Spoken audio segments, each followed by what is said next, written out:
Sit back and relax while you listen to Train Kickers podcast. I'm Dave, and along with my co-hosts Dan and Steve, we're going to take you all around the world of miniature wargaming. On tonight's episode, we're going to continue our deep dive through the Mechanicum book, going through their army proper. The plan for tonight is to go through HQ and Elites. I think I originally said this was going to be about 3 parts. Looking at it, also counting how many things they have in the legacies, it's probably going to stretch beyond that, especially since this is an army that people might not be as familiar with. We want to be able to spend a little bit more time discussing it and some of the large differences that they'll have, especially things like war gear and rules and all of that. So that's our plan for what we're doing tonight. And now, on to the show. All right, gentlemen. We got it's a not, I guess, not a horribly long list, but a reasonably long list just by going through 2 slots of things to talk about here. All right, so previously we went through essentially army rules or army-wide rules, if you want to think of it that way. Now we're actually going to start digging into the pieces themselves. One thing I will mention is the sort of is everyone other than the Prime and the Dominus named? Everyone else is named, right? They're named characters. Except the Magos and the Prime, everyone is named. So we do the Magos and the Prime. We are going to be talking about them / their Bane at the same time. We'll talk about the distinction in it, but we're not going to do those as separate entries, is the one thing I will say. All right, I know Dan has called Scoria, which makes sense, obviously. Is there any other particular called shots? Fun fact, it was my first special character I bought from Forge World ever. Ooh, fancy. Yeah, Steve, do you have any called shots? Nah, not. I'll take the Archmagos Prime. I'll start it off. Okay. Because I play it. All right. Well, if we have no call, I'll take just whatever. I don't really care. It's all good with me. All right. So why don't we start with the Archmagos Prime? So we'll do a discussion of the Prime, and then when we kind of finish them up, we'll talk about what's the extra when you put it to an Exactly. It's actually not very hard. So just for not clarification, but for essentially the difference between the Abeyant and the Prime is usually extra wound, usually extra toughness, and they get limited on the high orders they can take, which is good. An Abeyant Prime with with Myrmidon would be slightly ridiculous. So there is that's basically what it is. So let's talk about the Archmagos Prime. So it's 0 to 1 choice. You only get one of these guys. They're 155 points. They can get pricey. Starts out pretty expensive compared to a Praetor. Especially when you start kitting them out, you will hit like 230 to 250 with these dudes. Normally. That's just normally.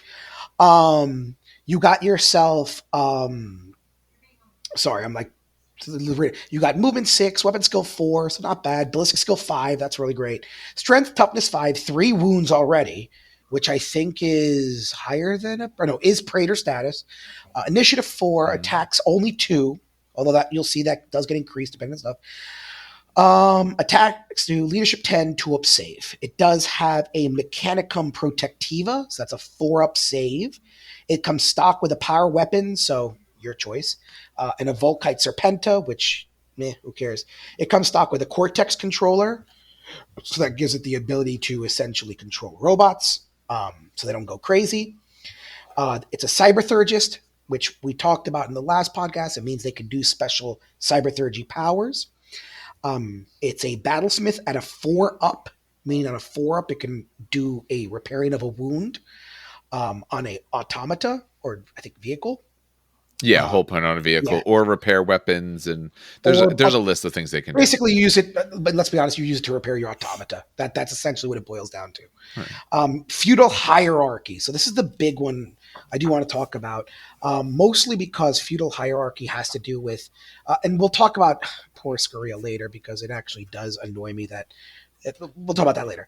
But essentially, the idea of feudal hierarchy is that you cannot both contain an Archmagos Prime and an Archmagos Prime on an Abeyant.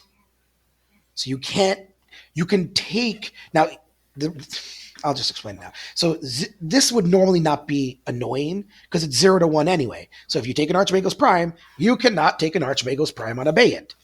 Basically, it's a war gear upgrade, but as a separate unit entry so that you don't have multiple profiles to worry about. When we get to Scoria, I'll re-explain this because Scoria breaks this. I had to actually ask on the Discord because I was very confused by this. And the confusion is actually either GW wanted it to be that confusing or there's a misprint somewhere. But we'll talk about that when we get to Scoria. You have Fire and Protocols 3, so you go pew-pew. You're a Master Cybersurgist. We'll talk about it on the next page. You have to choose an order of the Hyotech Arcana. You must choose. And you're relentless and stubborn. So just real quick before I get into the options, you can choose to be you can choose your powers to be Cybernetica. If you remember from last podcast, that just gives you abilities to manipulate your robots. You have Artificia Machina, which gives you the ability to battlesmith essentially twice. And then you have Ephemera Incursus, which allows you to control a vehicle and shoot its weapons essentially. That was a very big TLDR essentially. Yeah. Now, the Prime has access to every single one of the high orders. That's Archimandrite, Cybernetica, Lacrimarda, Macrotech, Malagra, Myrmidax, and Reductor. So you have access to everything. And then option-wise, you can kit this guy out however you want. Yeah, you don't have to work. You don't have to talk about every option, but I'm not going to talk about every option. But I will. Ones? Yes, exactly. So in the first category, I know, but there's some cool combos you can do here. Some really stupid cool combos. Give me a good example. You can take augury scanners. That's always good. Melta-bombs, I usually ignore. We'll talk about that. Rad grenades. This is a great option, especially if you take a Paragon Blade, because now you're strength 6. So you insta-kill anyone you charge, or they charge you. Because that first turn, they're going to be toughness 3. Excellent choice. Cyber Familiar is damn near auto include. It's a 3-up invul. Do it. Like, for 15 points, you have a 3-up invul. Why not? Deal. Done deal. Yeah. Immediately. So that's the first category. Second category, this is where it gets stupid interesting. Because you can trade your Volkite Serpenta or Power Weapon for any one of these options, right? So you can do 1, you could do 2.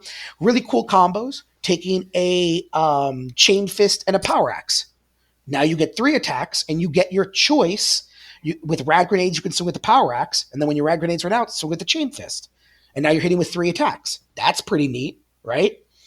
I would go Power Axe, because then you're just 1. Well, Power Axe and Chain Fist. Chain Fist just in case you need to charge something. But there's no benefit to a Power Axe, though. You'd always take a Chain Fist.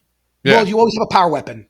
You replace the Volkite Serpenta. A non-Power Axe power weapon. Yeah, I was going to say, you replace the Volkite Serpenta, which you don't need.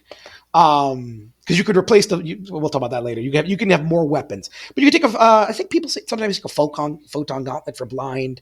There's a Paragon. Also notice the Paragon Blade, only 15 points. It's not 25 points like normal. It's because his weapon skill is dog shit. Well, it's listed. Oh, well, I think it's a proper balancing that it's cheaper here than on the Space Marine. I'm just saying because he doesn't have the skill to wield it. Exactly. But it is 15 points, which is nice. Now, you could also, as the Archmagos Prime, take a Servo Arm. Now, you take a Inculabin Jetpack. That is spicy. That's the same thing that the Thalax have, by the way. So you can jump around with Thalax and then jump around after you shoot. That's spicy. People take this with a Myrmidon Lord. I've seen double plasma Myrmidon Lord with a jump pack. He shoots the double plasma and then runs away. Yeah. I don't do this because I didn't model him that way. I actually don't think it's a cool look in my opinion. Or maybe I haven't found a way to model him. Dan, you're wrong. I think there's a way to do it. You could totally make that work. But the thing is, I like using the GW plastic models, and I love the spider dude that I used for the Myrmidon Lord. Maybe, I think they have that big fat dude who's praying. Maybe he'd be like a good jump pack dude. Could you imagine? Okay, I want you to picture this. Okay, I want you to picture a Vorax with a jump pack. And instead of rotor cannons, it's plasma. Oh, that does so cool. Shit. Okay. And the bug face is just that little Mechanicum head with like the one, the plastic. I know. Oh yeah, I love it. Yeah. All right. You can give him a conversion beamer. Some people like taking conversion beamers because they like to stick them in the back. Because your Archmagos really doesn't want to be in close combat unless you kit him out to be in close combat. So you can stick him in the back with a conversion beamer. That's always great. Conversion beamers outside of 42 become strength 10 AP 1. So, ew. I tend to take the Graviton Imploder or the Machinator Array. So the Graviton Imploder is 25 points. It's basically a 2-shot grav weapon for Haywire. I just like having that in my back pocket. But, and that's for my Myrmidon Lord, I usually take that. If I'm running Cybernetica, I'll take the Machinator Array. The Machinator Array is neat, Dave. It is super neat. And I think Legion people can take it too. Oh, it's so good. Yes. It's it's a standard war gear. So the Forge Lord gets the Machinator Array. Yeah. It's pretty cool. For those who don't know, Machinator Array is basically strength +1, AP 2, melee, unwieldy, shred, armor bane, but it gives you +2 on your repair roll for Battlesmith, which is Battlesmith on a 2-up. Yes, please. Fun little side fact that I did not know until someone taught me this. You forgot something else, Dan. Yeah, you did forget. Wait, 2 bonus attacks with that weapon profile. Oh, I'm sorry. Yeah, the 2 bonus attacks instead of 1. So you go from attacks 2 to attacks 4. 5 on charge. I did not know that you can trade all your attacks into the Machinator Array. I always thought that it was just 2 bonus attacks, like separated. You know how like I don't know, chainswords are in 40K, where the chainsword's like a separate attack, right? I did not know that you can put all of your attacks into the Machinator Array, which is pretty neat. That's a new thing for this edition. That is, I think, a new edition. I don't think it was Before, that way last edition. I'm not going to pull out my old codex. I think it was literally you could only make 2 attacks with this. Now it's just make additional 2 attacks. So you can make all of your attacks as the Machinator. Yeah, that follows because back in 6th/7th, when they gave you items like this, it was always set to be as additional. So previously they did that. Now they just set it as a profile. So you're allowed to pick it. No, someone pointed this out. And I'm like, oh, that's neat. You don't need to take like an extra melee weapon. That is your melee weapon. So that's pretty neat. Just a little side. And then here's where it gets the fun part and why he's firing Protocols 3. He gets a large amount of choices of weapons. Now, little side note, if you're a Myrmidax, you get to choose 2 of them. Ooh, which is really nice. So you could take you take rotor cannons. That's okay. You could take graviton guns, 2 graviton or 2. That's okay. You could take melt-a-gun or 2 melt-guns. You could take the IRAD cleanser, the plasma fusel, which is my personal favorite choice because it gets hot at AP 3, and because you're 2-up save, you don't get hurt. Essentially, you have your 2-up save against it versus like a 3-up invulnerable. Other very fun choices you could take are the photon thrusters. I tend to avoid these. So photon thrusters, for those who don't know, are basically strength 6, AP 2, blind shots that gets hot. And they're 2 shots. So you could have 2 of these. So 4 shots, strength 6, AP 2, real cool, right? With blind. It's a pretty neat, but it's AP 2 gets hot. And I've seen so many people put this on their Archmagos and it just goes... You know what I mean? Because then you're deploying on your 3-up invulnerable or your 4-up invulnerable. It sounds like a skill issue. You could make it mastercrafted, by the way, for 5 points. That is funny. And then last but not least, the Rad Furnace, which you can't actually, I think, take 2 of. No, if you're Myrmidax, you're not allowed to take it at all. Yeah, exactly. You can't even take it. It's my favorite option on this list, though. Really? Hands down, it's my favorite option, yes. So did they change it from the last edition at all? I'm looking at it. Well, last edition, it was absolutely OP. Yeah, it was ridiculous. It was rad grenades always, which was it was you always have rad grenades. I'm trying to find where the Rad Furnace is. I wonder if they changed. I haven't even looked at that. The layout's a little funny in this one. Yeah, hold on. It's not a ranged weapon. It's not a ranged weapon. It's not actually under the rad. Yeah, and it's not. I know it's not a melee. It's not a weapon. It's a war gear. War gear. That's what I thought. It's kind of what it says. It's a it's here. Oh my god! Is it going to be on the jetpacks? Page 131. Okay, go ahead. Yep, Steve, it's one of the jetpacks. Yep. So it's different from last edition significantly. It used to be -1 toughness, not anymore. Not anymore. Totally new rules now. So now what it does. Any melee hits allocated to models locked in combat with 1 more units that include a model with a Rad Furnace require 1 lower result to wound than they would normally, to a minimum of 2 up. It's not cumulative with itself, and models with them are immune to the effects of rad grenades, the Rad Phase special rule, and the Rad Furnaces of any of models are locked in combat with. In addition, hits from the Rad Phase special rule against this model only wound on a 6. So basically, you get +1 to wound. It's cool. That's you're a blood angel. Yeah, that's not. Yeah, and it's not like if you charged and it's locked in combat, so it never turns off. So that's neat. I ain't even Although you mad at are that. strength 5 base, so it's not going to shift things that much unless you're fighting other Mechanicum.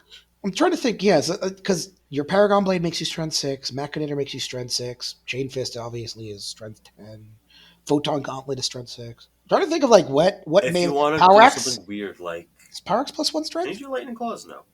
Yeah, Power Power Axe Axe is plus plus 1 one strength strength. as Oh, well. yeah, okay. Yeah. Uh, Actually, actually, even the all Power of Lance is plus 1 strength. Literally just the Power yeah. Sword. So I'm thinking you always wound on 2s anyway. Maybe it's like, oh, you know what affects? We haven't talked about them yet. Like if you're Warlords with a Silax, which is a troop choice. I think I said them right. Silax or Yeah. Silica? It's something. These are Mechanicum names. I think if like he's running with a retinue of Silax, then that's probably why you give it to him.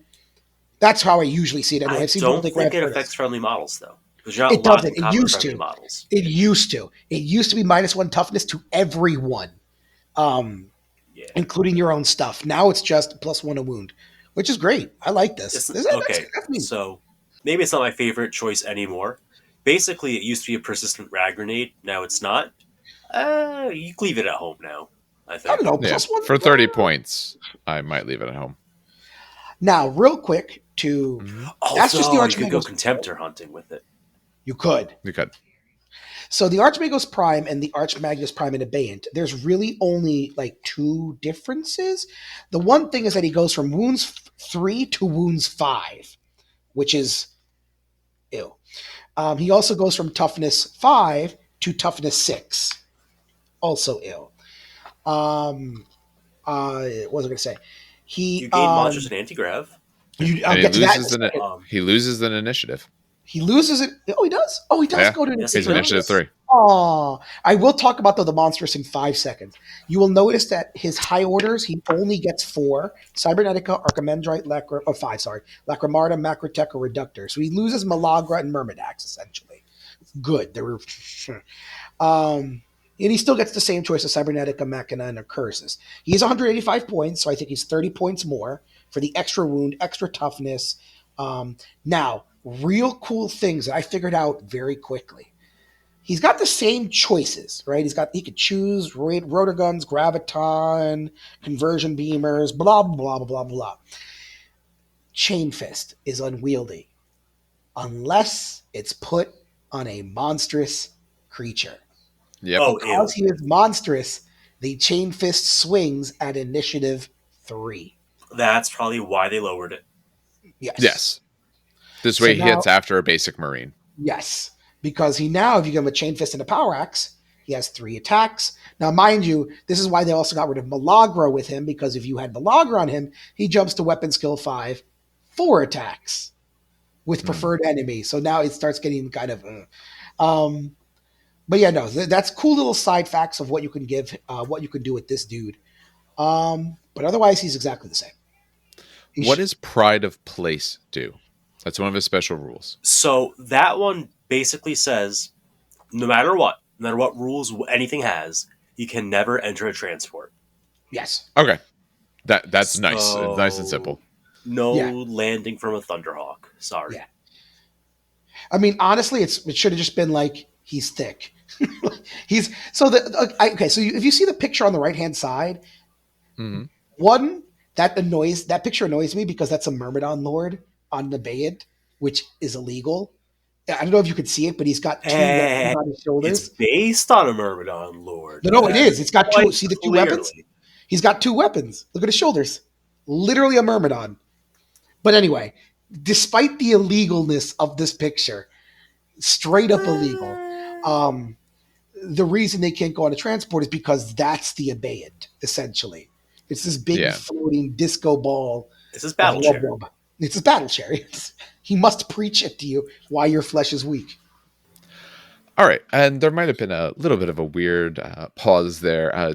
Dan hit the microphone cord with a book. So that shut us down for a moment, but we're back. And he said that he was done with, actually, before we hit the recording, we talked about how none of them have frag grenades, so they better avoid some terrain. Although if you're on a Abeyant, you don't care. All right. Oh, you know what I got to mark now that'll annoy me? It's a new set of timestamps. All right. There we go. That's fun. All right. So we're on to the Dominus. Maybe I'll take this guy because I know some of the other ones are special characters. You guys might have more attachment to that. We're going to talk about this guy in much the same way, and this conversation is going to go very, very fast because a lot of the options are going to be very similar, and a lot of what they do compared to on or off Abeyant is going to follow the same sort of rules. So for this Dominus, he is not restricted. You could take multiple if you wanted. He's 75 points. In general, I'll still run out of stats real fast, but in general, so when you consider the Prime, who was 155 to start with, 155, and now you go to the Dominus, he is just about loses 1 from most stats. So he's moved 6, that didn't change, but the weapon skills 1 worse at 3. The ballistic skill, strength, and toughness are all 4s, they're worse. He's got a less wound because he's only on 2 wounds. His base initiative is a 3, so he's less than the guy who wasn't on the Abeyant. Oddly enough, when this guy gets on Abeyant, he doesn't lose any initiative there. Still 2 attacks, that didn't change. Leadership went down by 1 to 9. Save went down by 1 to a 3 up. So he's a lot cheaper. He's under half the cost, but you're losing just about 1 from everything. He's a cybertheragist as well. He's heavy. He gets a power weapon, so you get choice of what type of weapon you're doing there. He has a las pistol. You're not going to use that. He has his 4-up invul save as well, and his cortex controller. He is a worse battlesmith. He's a battlesmith 5-up. Cybertheragist adept. Is that just which one? Yeah, that's which ones he's allowed. He's allowed Cybernetica, Machina, and Incursus.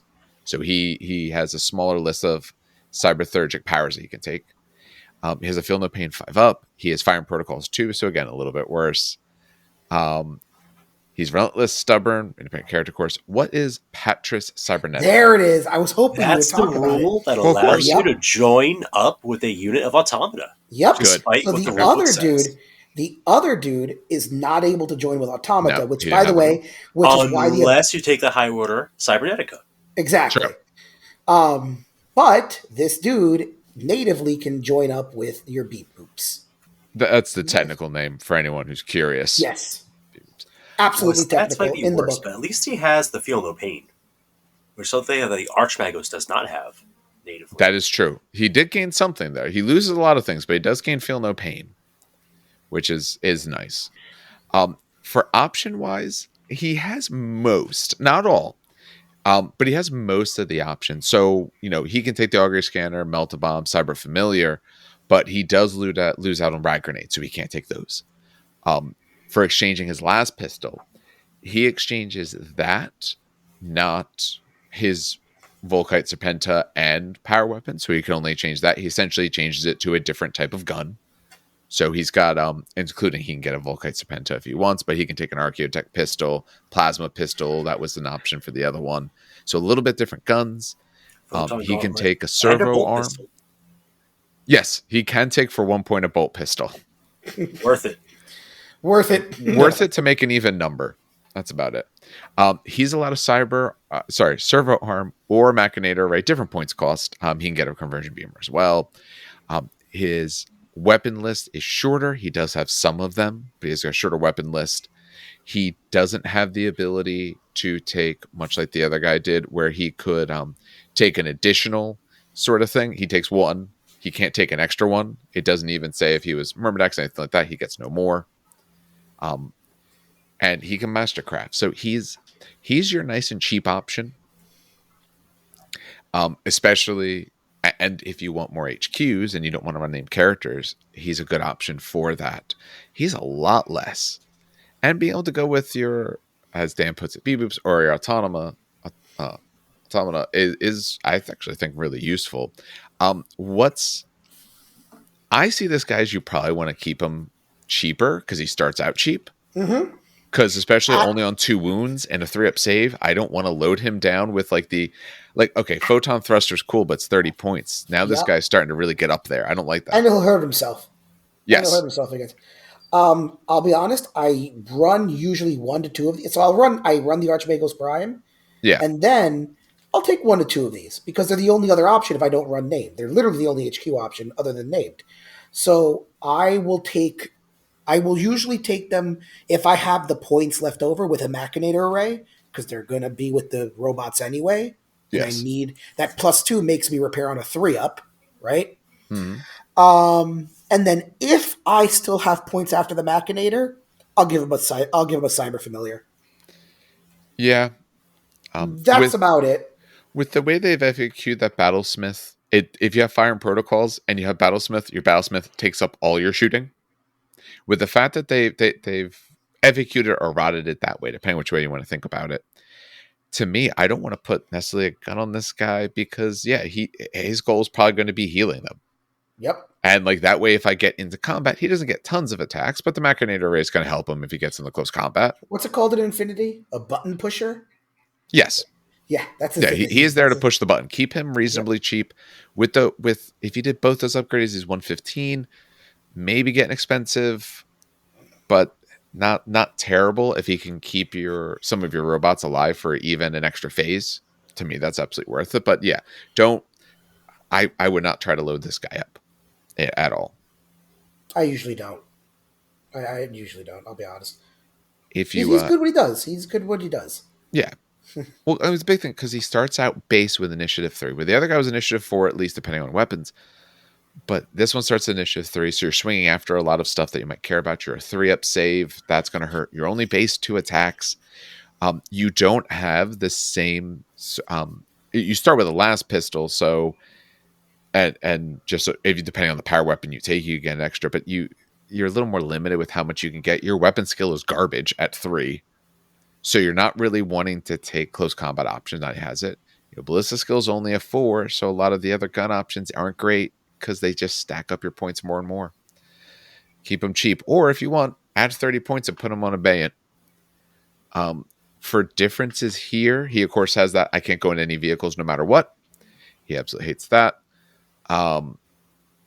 He has the same exact cyberthurgy. Not much else on him changes, although his wounds, he does gain 2 wounds, and he gets the extra toughness.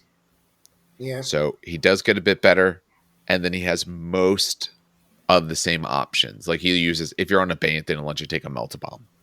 But otherwise, he has the same options. So since this is an army, actually, nope, I take that back. I was going to say it's an army where you don't like have rights of war. Yes, you don't have those, but to get your special cult right of war, cult legion trait, whatever, you need a prime because they have the orders of the high Techno Arcana. Yep. Because I was about to say, could you get away without taking that more expensive guy? You could take almost 2 of these for that. You could. You're just missing out on a lot. Yeah, like, you're missing out what makes the army the army. Army. I run without rights of war. That's because I'm using consoles to bend the rules as I need. I don't really need the right of war to back that up. Here, it's kind of all built around the single model choice. Like, as an allied detachment, you don't need an Archmagos. But if this is your primary detachment, you're taking that guy. No ifs, ands, or buts about it. No, agreed, yeah. As I was starting to say it, I realized, to get what makes your army, you need to get your special rules, and your special rules come from your prime. But I can absolutely see running a prime with one of these guys as well, because this is your, not exactly a Consularis, he's not changing that much, but he's that option. I absolutely take them, like even my Myrmidon list that I no longer run, I still take one of these guys, because one of the Thanatars needs to be babysat. Because for those who don't know, by the way, we probably should have gone over like the cybernetic, not the cybernetic rules, but what because I know that legions have it, right? Yeah.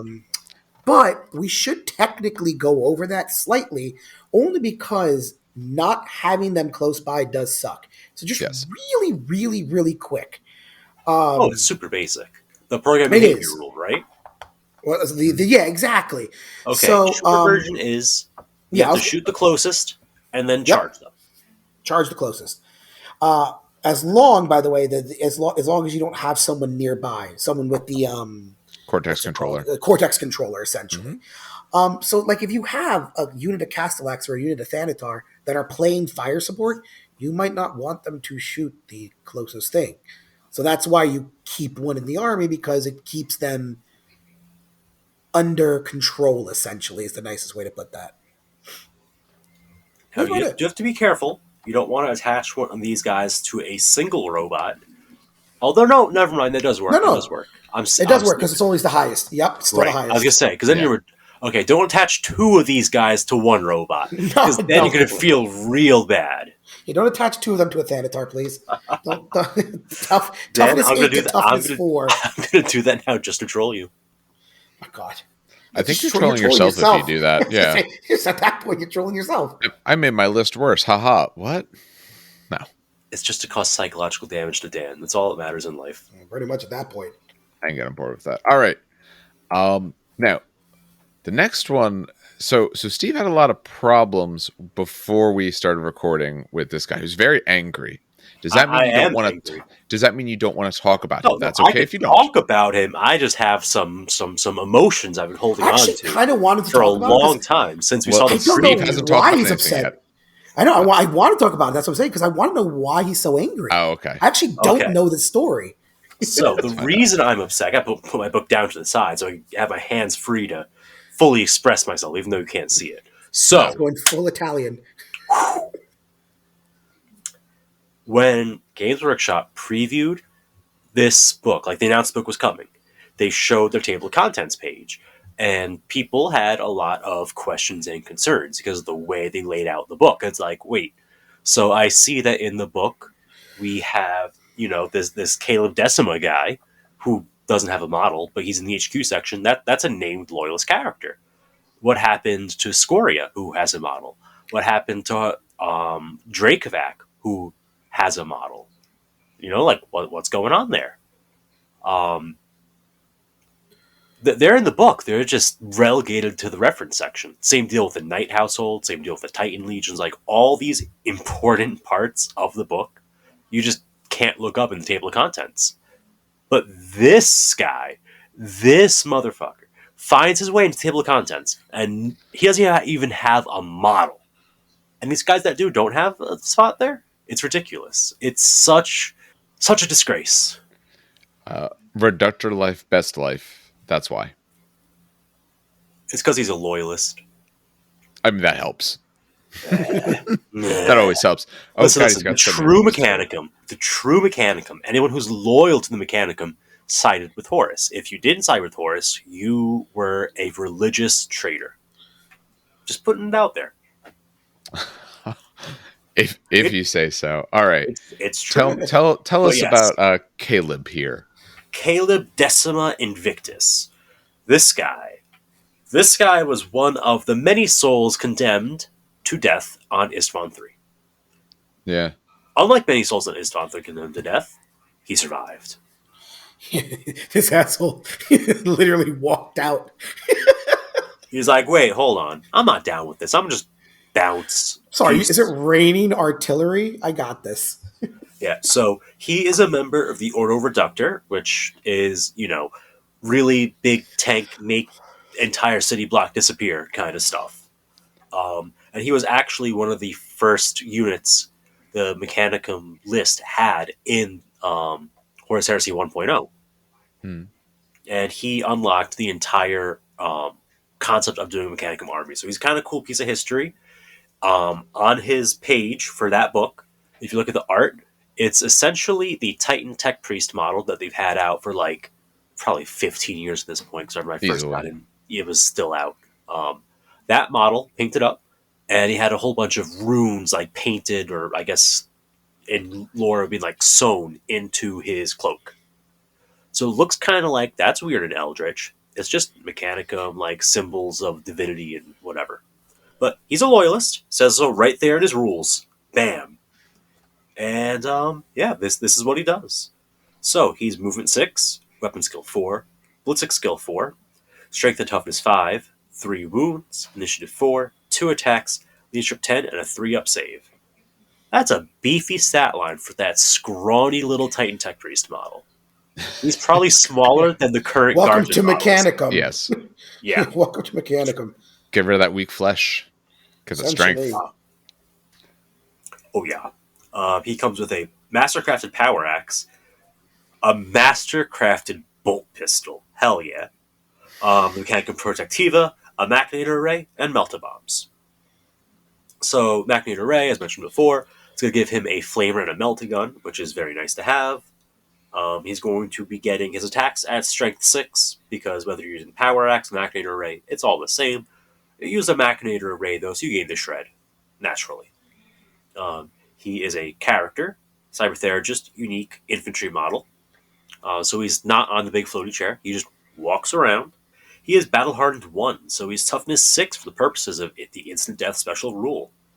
He is Battlesmith 4 up, which will be effectively a 2 up with the Machinator Array. He is Fearless. He is part of the feudal hierarchy, and the FAQs clarified that this means he counts as a... I just had it up. He counts as Archmagos Prime. Yeah. He has hatred of traitors, so if your opponent has said, hey, I'm a traitor, guess what? You hate them. Reroll hits on the first round of close combat. Let's go. He is Ordo Reductor, so he does not care what cover you hide in. He will ignore it. And he's an independent character. He's a loyalist. He is a Master Cybertheragist, specifically with Artificia Reductor. He has Orders of the High Techno Arcana Reductor. He has Precision Strikes, 5 up, so if he's punching you, he's going to hit you in just the right spot. He is Relentless. He has Sunder to re-roll penetration rolls against vehicles. Mm-hmm. He is Walker in Room, which is a special rule of his, and he has Wrecker, which is like Sunder, but for buildings. And he very fitting for someone has a rule called Guardian Retinue that is not under the bullet points.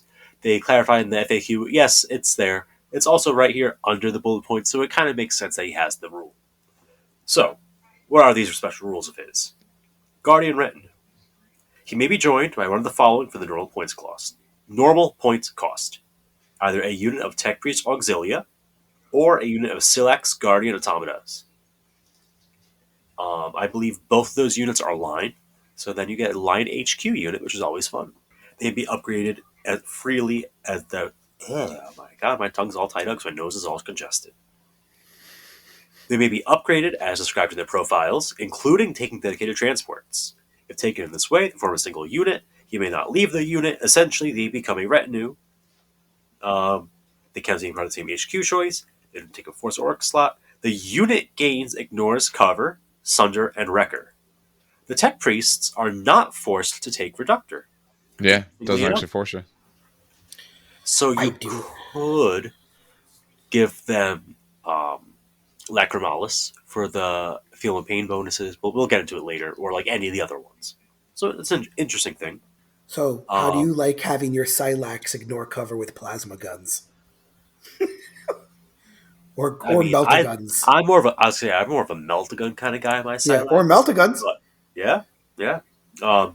When we get to those units, I'll call back to this guy and be like, hey, now imagine this unit, but with ignores cover, Sunder, and Wrecker. Yo, Sunder on a Meltagun is nasty, because you're re-rolling the penetration rolls on a tank with 2d6. You're going to penetrate that tank. There's just no doubt about it. Yeah. Next up, Master Cybertheragist, Artificia Reductor. He has all the rights and weapons that are part of it. Very simple there. And then finally, Walker in Ruin. This guy and any friendly units with at least 1 mile within 6 inches gain move through cover, so your terrain woes can go away. Because the Ordo Reductor don't give a shit. He's a really cool guy. I just don't think he deserves to be in the normal HQ section and not the models that actually have proper releases. That's why I'm... But he's really cool. He's cool, though. I love him. Really cool rules. For 200 points, I think he's a pretty decent package deal for effectively toughness 6 and 3 wounds. I'd take that. You're just missing out on the 3-up invulnerable save. Yeah. But I mean, honestly, I think he's really good. But I also like Reductor, so I think he fits that really well. He does a lot of cool things for that. And yeah, putting him with a bunch of Tech Priests of, essentially a different school, if you want to think about it that way, I think is actually really good. Yeah. No, he does what he does well. And honestly, I don't even think he needs a 3-up. Just he has I like the fact that his Machinator Array has hatred on it. That is spicy. That gives him how many attacks? That gives him 4 attacks, 5 on the charge at strength 6. 6 for 2 weapons, because he has a Power Axe bolt pistol. Yeah. Oh, that's right.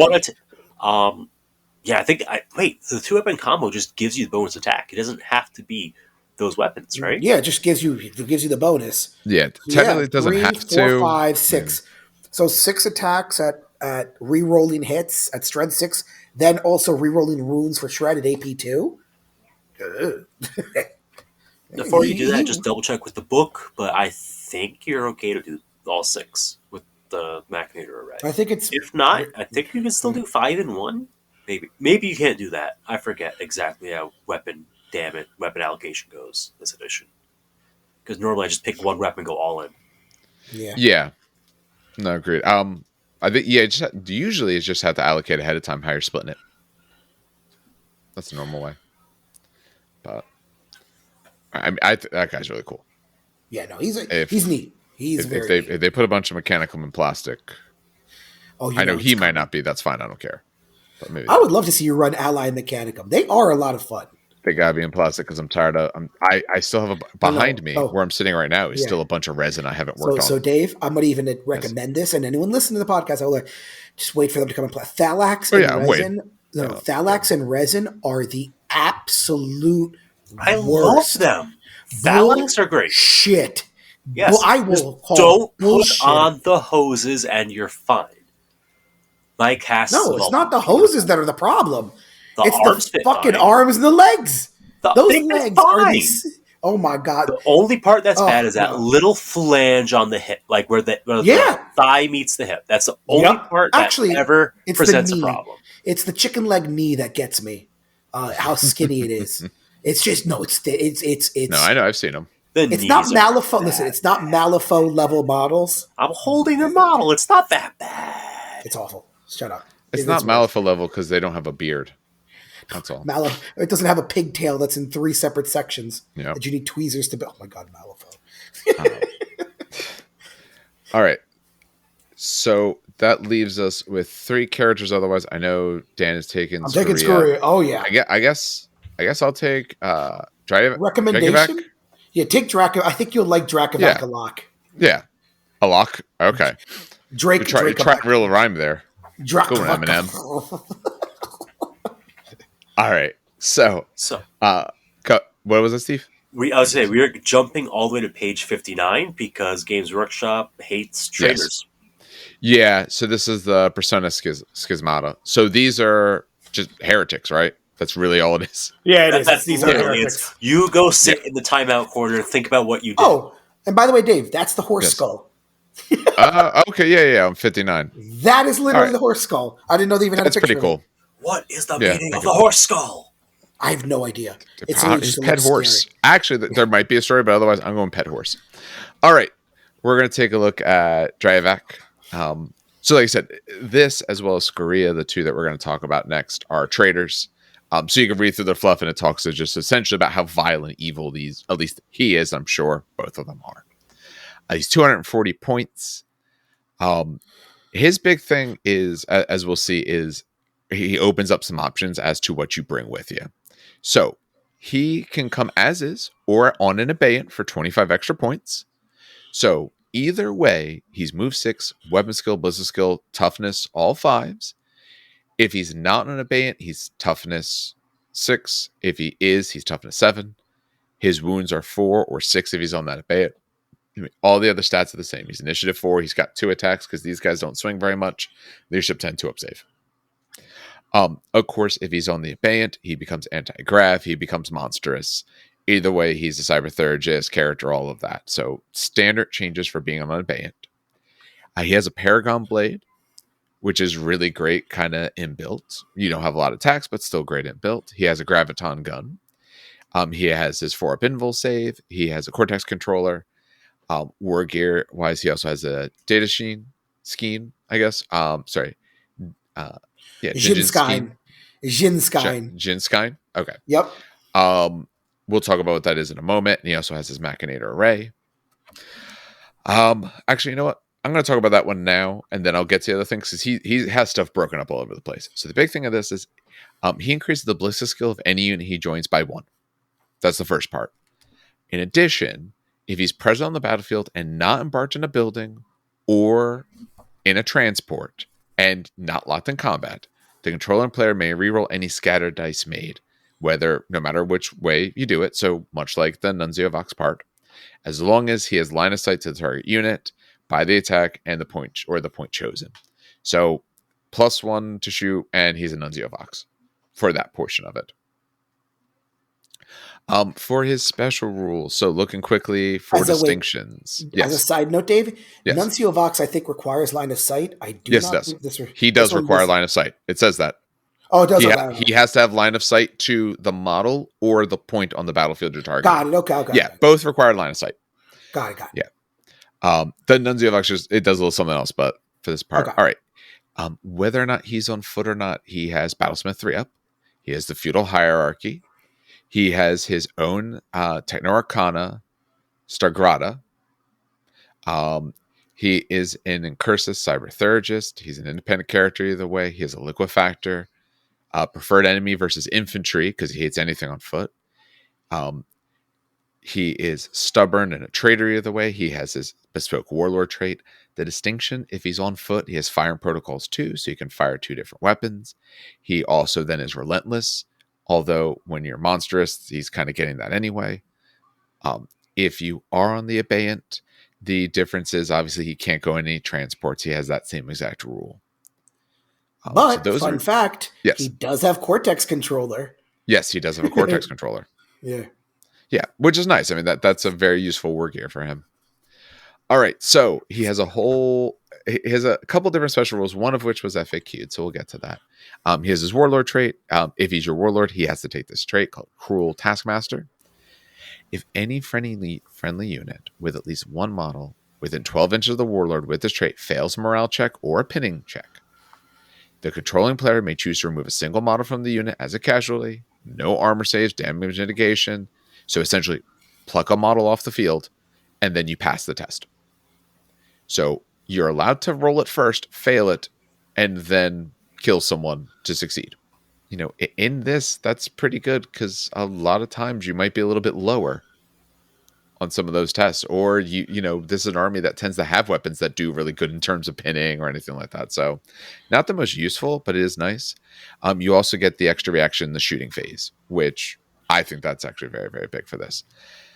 The Liquefactor, I know they FAQ'd something about it. What did they say? It's a different example. Clarifying the final sentence. Exactly. Okay, so it's literally, they just made the mechanically nothing changed. I think it just did math wrong. They just, it's the 4 example changed. All right. So he can change all of his attacks in the assault phase for a single special Liquefactor attack.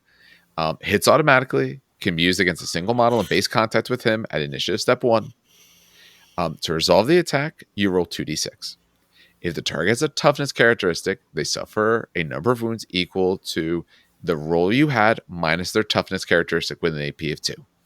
So if you roll, say, a 10, their toughness 4, that thing is taking 6 wounds at AP 2. If it has an armor value, you reduce the roll value by half the armor value struck. The result is the number of penetrating hits the vehicle has suffered. And then so the idea is things wrong. They used the front armor. In this example, it should have been the rear armor. That's the so that's what they've accused. It should be the rear armor. Okay, because their example. Actually, let's take their example from here. Where am I looking? There it is. So their example is, for example, if Draykavac player rolls a 9 against an assault tank, Krakenos assault tank with a rear armor value of 12 have to be 6. There's 3 penetrating hits because you got a 9 versus a 6. So if it's toughness, you're taking your roll minus their toughness. If they have an armor value, it's your roll minus half the back armor. Yep. And that would be the pens that you do instead. Yep. That's an average of 3 versus a Marine. Yes. 3 versus, and it punches holes in tanks. 4 if you happen to rag grenade them. Yes. And it's like the one time ever that maybe you could take the benefit of the rad phase rule. Don't count on it, guys. Don't build around it. It's never going to work. Rad phase is just never going to work. Oh my God. The dream. Now, out of curiosity, because I don't think they FAQ'd this part, did they? No, of course they didn't. So I already know what you're going to ask too. Yeah. So I'm assuming when he hits a vehicle, by wording, there's not an AP value. We don't know. We assume Yep. it is AP2 because that's what is hit at the infantry level. Dang. I would agree as I'm well. gonna offer a counter argument, and you're gonna hate me because the logic is flawless. Okay, go ahead. Rending does not count as AP2 versus vehicles. Yup. On the plus side, they're not going to explode and kill him. Yes. I still say it would be AP2 because you're probably going to end up wrecking it by hull point stripping. Yeah. I don't think it would be AP2. I still because think it would say the attacks count as AP2, not because it's specifically tied to the toughness section. So I don't think it is. So I could see it be either way. I think this is something you discuss with your opponent. If you're going to play, what way you read it. By word reading, not AP2. Me, I feel it probably should be. But it's not too bad that it's not. And let's face it, they originally missed something in the rule anyway. I could say then, since they missed something originally, that the fact that they didn't fix it means it's not supposed to have any AP. That honestly might be my argument for why you keep it identical as worded. They didn't miss anything because they already fixed something in there. I would like to think they fixed both. I'm the opposite. I know that Scoria is still not fixed, so I'm like they probably just missed it anyway. Yeah, I think there's a decent chance it's meant to be the other way, but it's definitely worded not to do it. So no, he's no AP. Just roll well, roll those 2 dice, roll real well, and don't matter. All right, so he has a few other little special things. He's in cursive Cyberthergist. He has the Artificia Machina and the Ephemeris Incursus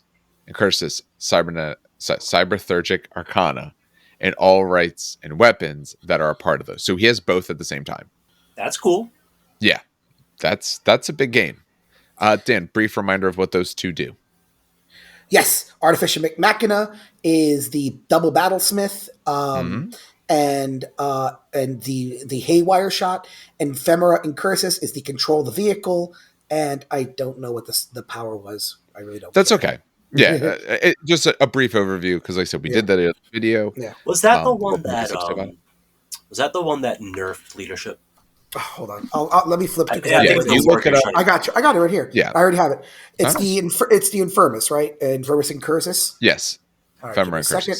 Yeah. So it is 24 inches. Blind Vox silence. It's the one that turns off. Okay. Okay. We're good.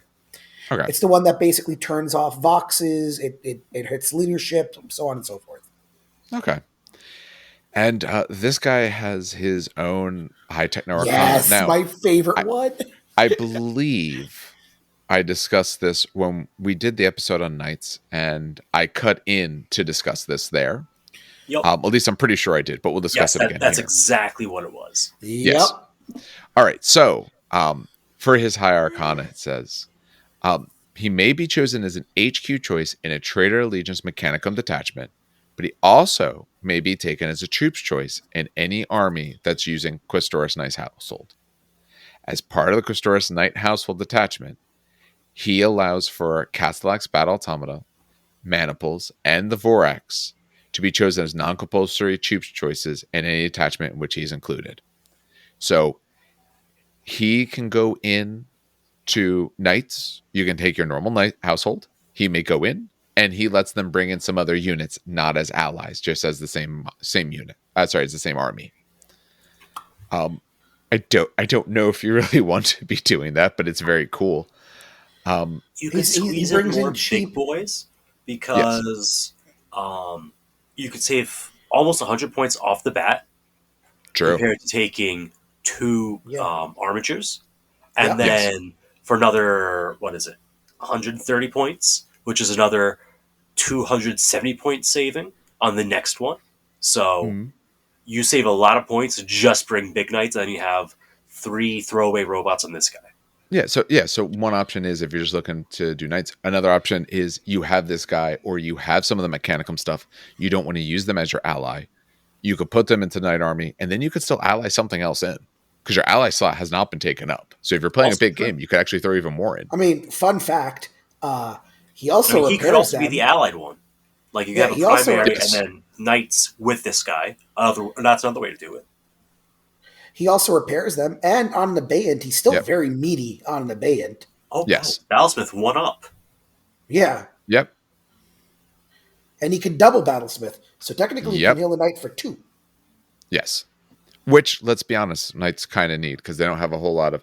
If you can't hurt high armor, okay, but if you can hurt armor at all, knights are going to start to melt to you. Him being able to heal too, that's pretty big. Overall, yes, I do like this guy. I think since he ups ballistic skill of people that he's with, you want to take him in, a good shooting unit. I think his weapon, the liquefactor, is hilarious, and it will also do you good. I mean, he's only 2 base attacks anyway. He doesn't have the way to get the 5-6 attacks like some of those other guys do anyway. So yeah, I'll trade all my attacks against one good model, and hopefully, if I roll well, just put so many AP2 wounds on them, or I get up to a vehicle, get through that vehicle. So, Yeah, overall, I do like him. He's just got lots of rules. Turn your enemies into soup. Yes. Yeah, it's essentially what it is. Yep. At least it's only against one that you're in base contact with, so you want to make sure you get in with the right model. But if you go against someone, say, non-killy character, or even then, you have a high toughness. As long as the character doesn't have the ability to necessarily like one-shot you, put him into there. If I roll well enough, I'm going to put a whole bunch of AP too. You'll fail in Vols. So, I like him. All right. That takes us to Scoria. Yes. Which takes us to Dan to talk about this particular evil This man. is My first ever special character from Forge World that I ever bought. So those who don't know who Scoria is the Xanafane Tyrant. He's the one who created the first Hell Forges. And it was his idea to take demons and shove them into mechanical robots. So he's not the sanest person. So first of all, he's 365 points. So he is very expensive. Spicy. He's movement 9, weapon skill 5. He's in a scorpion body for those who don't know. Weapon skill 5, ballistic skill 5, strength 5, toughness 7, 7 wounds, initiative 5, 4 attacks, leadership 10, 2-up save, with a 3-up invulnerable, which I will say later, because he has a cyber familiar and a mechanica protectiva. So he is, just stat line, this dude is buff. Yes. Like, super buff. Very tanky. His unit type, here's where the first fact comes. I laugh. Oh yeah, he's got a lot of facts to him, doesn't he? Yeah, so the first one, you'll notice he's monstrous, nice, heavy, unique, cyberthurgist. That's amazing. You'll notice he's not a character, so that was added in the fact. So he is technically a character, guys. His war gear is the Voidian Scepter, which thankfully got a nerf from first edition, Jesus Christ. He has 2 Archaeotech pistols, which is awesome. He's got a Photon Thruster, the aforementioned Protectiva and Cyber Familiar, a Cortex controller so he can join beep boops, and a Machinator array as well. With all of these guns, he has Fire Protocols 3, so he can pew a lot. The 2 Archaeotech pistols and a Photon Thruster is very scary, by the way. Because think about it, that's the Archaeotech pistols, I think, rend on a 3, and the Photon Thruster strength 6 AP 2. So, silly question. Yeah, go ahead. Now, I know it doesn't actually matter in Fine Protocols because he's monstrous, but hypothetically, would the 2 pistols count as one weapon choice because of the gunslinger thing? Or no? That's a good question. Look that up while I keep going. I have no idea. Sounds good. So he's Adamantium Will 5-up. Sorry, I lied. Apologies. And also, he's not firing protocols. Apologies. I forgot about this. The FAQ removed firing protocols, and they also removed the Adamantium Will.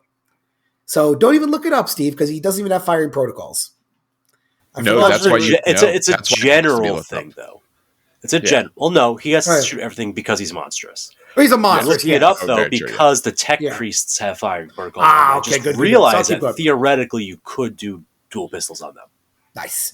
So, Battlesmith's 3-up, which becomes a 1-up because of Machinator Array. He's an Eternal Warrior, so yes, you have to chew through 7 actual wounds. Jeez, he's basically a Primarch without being a Primarch. He's got Fear 2. And what's the range for Fear? 12 Remind inches. me? 12. So good. He's got Feudal Hierarchy, independent character. It will not die 5 up. So if he's wounded, he gets a wound back on a 5. Move through cover. Patris Cybernetica. Pride of Place. Can't be placed inside the transport. He's on a 100 mil base. He's not going to be in a transport ever. Rights of the Beast, which is, we'll talk about that in a bit. Forbidden Protocols is his warlord trait, and he's traitor, obviously. One thing I will point out that I was talking to Dave before the podcast, Yes. you will notice that he does not have a high techno arcana. Nope. We have no idea, right, as of now, if GW meant to do that or if it was a complete misprint. Because his high techno arcana should be Cybernetica. That's his whole joke. He's supposed to be with cybernetic units.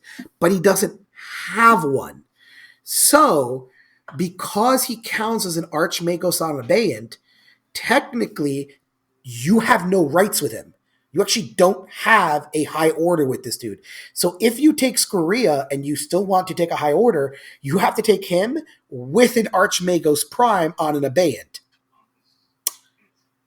So... But you can't because... Yes, you can. Feudal Hierarchy. Feudal Hierarchy just means you cannot take a... No, Dan, Abeyant... He counts towards it. No. So Yes, you can take... No. Read the... So here's the problem. Feudal Hierarchy says you cannot take an Abeyant with a Prime on foot. It does not say anything about double Abeyant. Yep. There, oh God, page. It's so stupid. It has to be a misprint, or it has to be something that they did stupid. Well, they forgot about him. He's the only reason you could do it. Exactly. So again, Steve, for future reference, a single attachment may not include both an Archmagos Prime and an Archmagos Prime and Abeyant. He's not an he is an Archmagos Prime and Abeyant. So actually, then technically, you can't even take a right with him. Correct. Yeah. So yeah. This is okay. The rules is written. He has no right, which makes no goddamn sense. Most people that I've seen that I've asked on Discord that play Scoria will ask the event organizer what to do, and they give him options. And usually, the event organizer always goes. 99% of the people that I answered on Discord basically said he's a high order Cybernetica, which makes sense. Yeah. That's essentially what he's supposed to be. But there's your warning. Mileage may vary. He does not have a high order. So there is your warning. Which, again, I think is 100% a misprint. Otherwise, he's literally useless. You don't take him, period. But anyway, let's continue. Warlord trait is Forbidden Protocol. So he has his own special Warlord trait. Any friendly units made up entirely of models with the Automata unit type that have at least one model within 6 inches of this warlord may make reactions, and it ignores the usual restriction of the Automata unit type. In addition, you get an additional reaction in the movement phase. So any Automata within 6 inches of Scoria now can react, which is... that's scary. Huge. Yeah, that's really big. Do you like overwatching your Thanatars? Oh, you're a bad person. That's what the fuck is it? Yeah, Dan is. Yeah, that's fair. Okay, fine. Do you like having Domitars that can react? How about firing back Castellaxes with Dark Fire Lances? Now, this guy's really... That Warlord trait is insane. Again, this leads to the fact of why he's Cybernetica, by the way. So, yeah, that's a really good Warlord trait. Yeah. I'll get to his weapon in a second, because I'll talk about Rights of the Beast. Rights of the Beast, essentially, is that he has all the powers. He has Artificia Machina, Cybernetica, and Cursus. And he has all the rights and weapons of all three. So he can double Battlesmith, he can control robots, and he can control someone else's guns, essentially, is what it breaks down to. So he's got all the gun. His weapon, now, what's funny is he's weapon skill 5 with 4 attacks, which is, I think, the highest amount of attacks of all the HQs. Yes. His weapon's not 100%. bad. It used to be, so I will talk about what it used to be, just so I want to hear Dave's reaction. All right. It used to be, Dave, that you had to hit, right? Well, yeah, that makes sense. Every wound inflicted D3 wounds to the unit. Not model, unit. Wounds or hits? wounds. So if you so hit if you 4 fail your times, save, you get D3 to the unit. So it's wow. yeah, Yeah, he's It going to was- carve through people at that level. yeah, he carved through units. They fact it like at the very end before like 2.0 dropped. They fact it so that I think the spear just did D3 to a model for every wound. But yeah, it was originally to the unit, and it was just like he would poke someone and it would like Tesla through the unit, which is hilarious. Now, though, still a good weapon, though. It's strength +2, so it's strength 7. AP2, it is melee, two-handed, armor bane, exoshock 4 up, murderous strike 5 up. So, I mean, it ain't bad. Strength solid. 7, 4 attacks. If you poke a tank, you have to penetrate is the problem with the exoshock. But it's armor You're bane. getting rear armor too. And it's all armor bane. Armor bane's you're going right reroll? through. Is it 2d6 Armor for armor bane bane? Or is is it 2d6. Armor Yeah, is so 2d6. you're gonna- It's so that- Melta rule. Exactly. It's So not you're just distance based. any penetrating hits, you get to roll a dice again, and not a 4 up. You do an automatic other penetrating hit, and then murder strike 5 up is not bad either with 5 attacks. With on the 4 charge. attacks, you're going to wreck any tank you touch. Yeah. Or you're good, and he's Eternal Warrior. So if some poor praetor schmuck decides to challenge you, you're gonna poke this dude to death before he You could pokes you. attach him to a squad of Thanatars and just walk across the board. And I attach him to Domitars. I usually run this dude with 4 Domitars. Yeah, that'll do it. Yep, it's basically the fire. It's basically your version of a Fire Drake with a Praetor and like a Premise Medicae in there. You just put him with 4 Domitars and you go, okay, enjoy. He's a light Primarch. Yeah. And he's not really that light. He's a little bit light because his like weapon skill, ballistic skill are not quite Primarch levels because they'd be You know, can 6 or 7 modify or 8. his stats. Yes. Whoa. Yeah, it's a little bit of that, but other than that, he has most of the stuff that they would have. Yeah. And he does a He's lot just- of the things they would have. He has a better invul save than many of them. Yep. He is just good. 365 points. You're damn near spending 400 points on this asshole. He is good. But again, he has no high order, so just ask if you're going to take him, ask your opponent, or ask the tournament organizer what they want to do.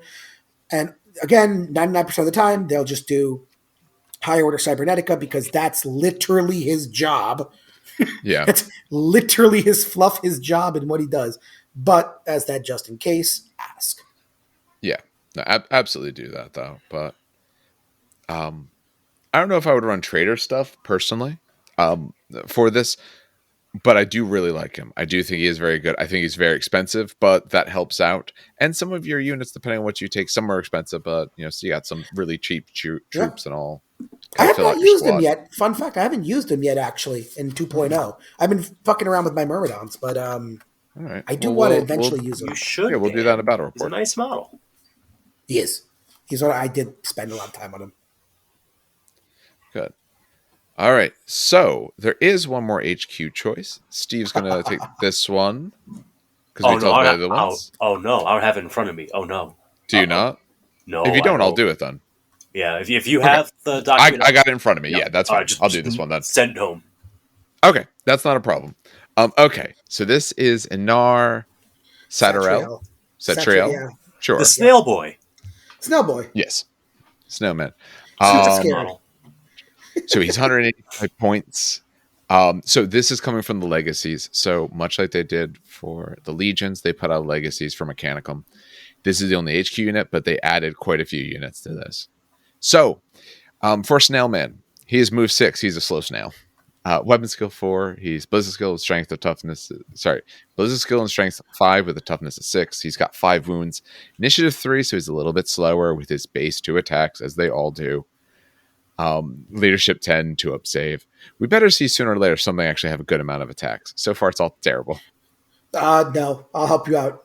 Myrmidons have it because Okay. Myrmidons are overpowered. There we go. Myrmidons He are is overpowered. he is a monstrous snail. He's anti-grav as well. Cyberthergist, of course. He has a power axe with a servo arm. He has a graviton imploder, twin-linked maximal bolter. Maximal bolters are just shred bolters, right? No. They're no? short range bolters. That Okay, have just more short range They're shots. bolter. burst They fire, have 3 more shots. Yeah. Got it. Okay. once. A play test they were pinning, I think. That's probably what you're thinking of. Yeah. Okay. Shreds No, something or I like might. that. No, I'm probably thinking of the ones that custodes have because they have It shred is, yeah, bolters. exactly, yes. They're Yeah. 12 shot, they're 12 shot, Jesus. 12-inch 3-shot bolters. Got it. Here's repulsion shields. It gives them a 4-up save, a 4-up invul, and we'll talk. Essentially it doesn't stack with anything. It is pretty much what it says. We'll talk about. There's a little bit extra, but essentially that's his invul save. He also has a Cortex controller and a homunculite cyber corpus.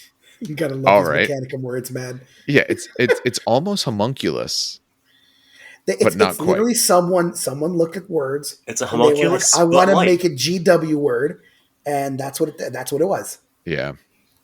All right. He's a Battlesmith 4-up. He has that feudal hierarchy.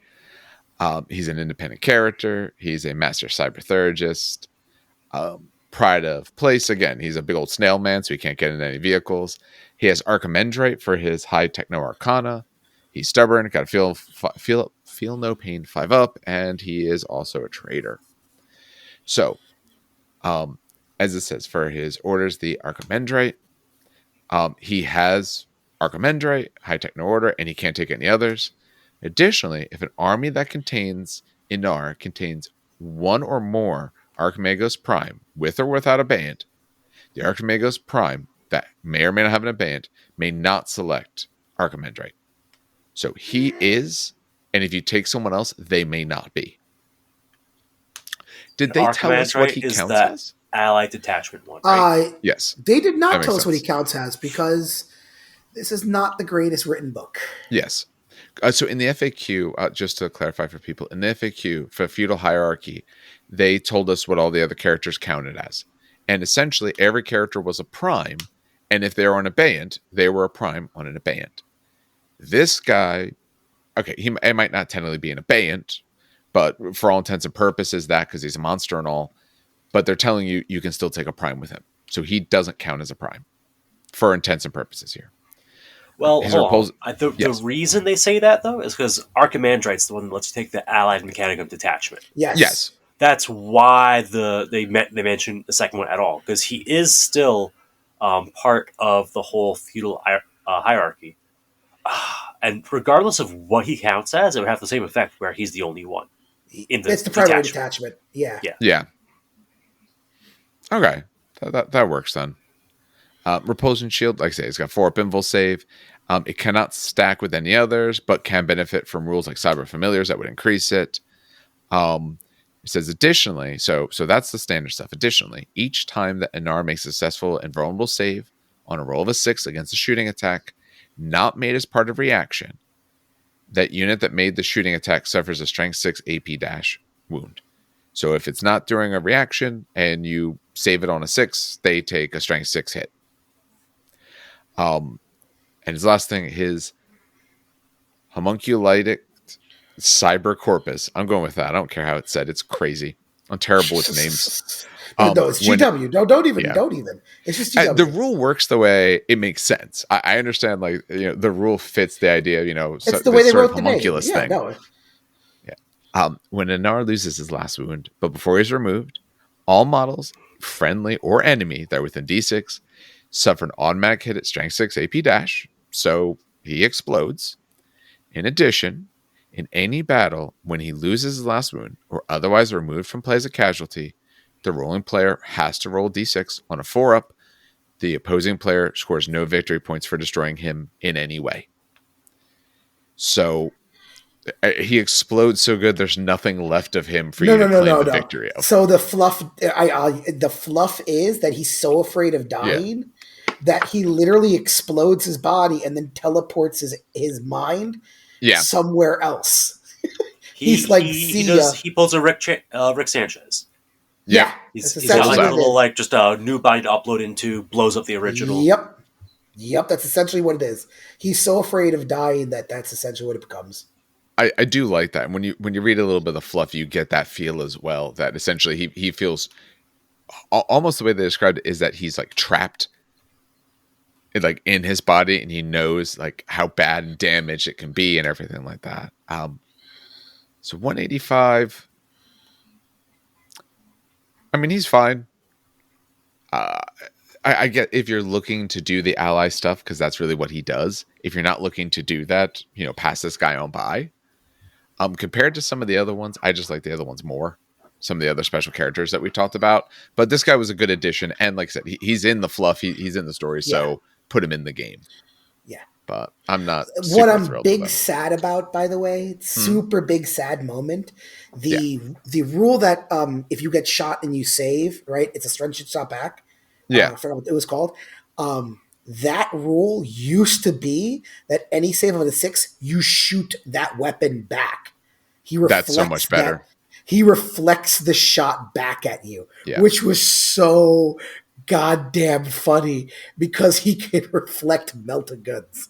And I thought that was the coolest thing in the world. And I'm so mad that they got rid of it because the fluff was that he's so goddamn afraid of dying that he has one of the most perfect shields in all of the Imperium that literally reflects bullets back at people. Yeah. If they did that, I mean, for 185 points, if they would have done that part of it, I think it still would have been fine. And that's more fitting, agree. fits the old thing, and it's more fluffy. Yeah. Here, I guess it's more of like a dispersion of energy that comes back at you instead of your shot itself. So but no, I do prefer the other way. Slight big sad. Not for OP or anything, not because it's overpowered. Anything, No, he's not. But I would have loved to see that back because that actually was really funny and fluffy in my opinion. And for his points cost, I think it still would have been fine. Like he's not. So when I take a look at him, let me pull him back up real fast. He's not great in close combat. Okay, he's got power X, sure. He's 2 attacks. His weapon, graviton imploder, stuff like that's decent there, but nothing about him screams like that. This guy's amazing anyway for his number of points. So yeah, let him reflect back a crazy shot. You'll do it once here or there, and you'll tell that story for a while. Like that's cool. Much. I'm fine with feeling stories. All right, so that does it for the HQs. We now have 4 elite choices to talk about. Does anyone have a favorite? Dan's taking Myrmidons. I'm taking Tech Priests because I think they don't get enough love. I'll take Domitars and Myrmidons since we have the 4, since we have an odd number. Okay. Then once we do the Tech Priest, we'll have you do Domitars then right afterwards because we'll mix up the order a little bit. Exactly. All right. Steve, tell us about these lovely, lovely Tech Priests. So these Tech Priests, well, first of all, they're amazing. So in this unit for 65 points, you get 1 Tech Priest and his 4 Servo Automata. They're adorable little, bigger than Servo skulls, but not a Cataphren things, but they're tough as hell.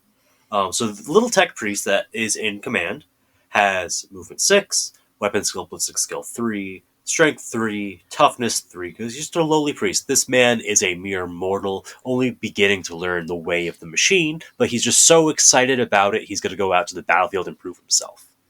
He only got a single wound, initiative 3, only 1 attack, leadership 7 on a 4-up save. He's really not ready for this, but he's so excited for it. So there he goes out to the battlefield with his 4 Servo Automata. Their movement 6, weapon skill ballistic skill 3, but their strength 4, okay, a little better, and their toughness 5, which is a lot better. They're 1 wound each, though, a little bit sad. Take a wound, they die. They only have a 5-up save as well. Their initiative 1, 1 attack, leadership 6. Really, they just serve to make the unit a little bit more beefy. The Tech Priest gets a Las Pistol and a Power Axe. The little Servo Automatas just get a close combat weapon to start. The Tech Priest is a character with the line subtype. So as long as he's alive, this unit has line. And the Servo Automata are Automata subtype with the subtype Guardian. Dan, do you have that on the top of your head? I just muted Dan. So when he comes back... So then I'll quickly pull that up because I'm near that part of the book. Okay, Guardian unit subtype. This is something shared by the Tech Priest, I think 1 other unit. Basically, here's what it is. They could get onto transports as if they're infantry. They can be joined by characters even if they're not robots, as if they were infantry, essentially. They get to make reactions as long as they're joined by a character or independent character. Any wounds that would be allocated to a character, you can allocate to them instead, even ignoring precision strikes and sniper. So Primarchs get your heart out. And finally, if they're not joined by a friendly character, they lose 2 movement, they can't run, and their initiative becomes 1, but it already was 1 for this unit, so who cares? Basically, they are fake infantry. It's like the short version of it. Okay. But they still get all the cool automata stuff. Since you have the tech priests embedded inside the unit, they are getting to make reactions off the bat. Nice. Yeah. So the Magos, the tech priest has Battlesmith 6 up to start. He's stubborn, and he gets a Techno Arcana. You can expand this unit with up to 2 extra priests and 6 extra servitors. The priests are 20 points each. The servitors are 5 points each. For potential addition of 30 points on one and 40 on the other for another 70 points. And then another one of your tech priests can be upgraded to a less shit tech priest, a Magos Auxilia. Hey, they're no longer like Mechanicum altar boys. Now it's an actual priest, like someone with authority, a Magos. That guy is going to get toughness 4, a second wound, a second attack, leadership 8, and a 3-up save instead of a 4-up save. It's a major improvement. You're going to make that change. Yes. Especially if you want Cybertheurgy, because they need to do that to be able to take it. Oh, yeah. Yeah. And he also increases his Battlesmith to a 5-up, and he gains Cybertheurgist Auxilia, so he could take either Cybernetico or Machina as his Cybertheurgy. You're going to take Machina and get double repair more often than not. Yeah. For weapon options, this is where it gets interesting with Mr. Calleb Decima. You can give them any of the following. An Augury Scanner for that nice free interceptor, as well as the infiltration nerf and such. Give them a Nuncio Vox. Okay, that's all cool. Volkite Charger. I mean, it's an option. It's not great, but it's there. Cortex Controller. Cool. If you're running Cybernetica, you want it. Otherwise, it's there. It's expensive for 15, but it's there. Or get a Graviton gun, which is fun. But you're either moving or shooting. So actually, it's not that fun. No. Priests are not that great. Yet. They're line. It's an elite line unit. Yeah. Yeah. The priests and Auxilia can take a Cyber Familiar. They can take Melta Bombs. You can end up with a 6-up invul. It's not great, but it's something. So maybe you do it, maybe you don't. It's only 5 points, so maybe you just do it to have it. Who knows? Maybe you roll 6. And the Servo Automata have all the warrior options, and this is where it gets interesting with Mr. Calleb, actually. So you get Laslox, who cares? Flamer, it's there. It's 5 points. It's the cost of the model holding it. It's there. Maxwell Bolter, it's there. Servo Arm, okay. It gets more useful with certain disciplines. It's there. You might take it, because Strength 8 is pretty good. Rotor Cannon gets some pitting on the field. Worth looking into. Heavy Bolter, less worth looking into, because you're not... Are Automata Relentless by default?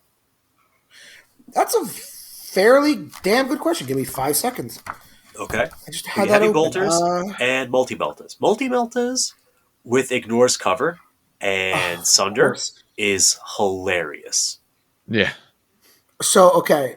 The Twin Link, which helps, because the BS3 kind of sucks. No, I'm waiting for it. So here's where it gets interesting. They're not cybernetic, are they?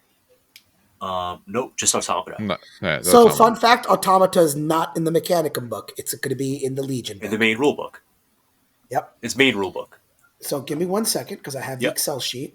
What would that be under as I look at these tabs? Unit types. It's a super unit type. Types. Okay, I have. Let me scroll. Unit type and subtypes. Got it. I know this is in. There it is. Automata.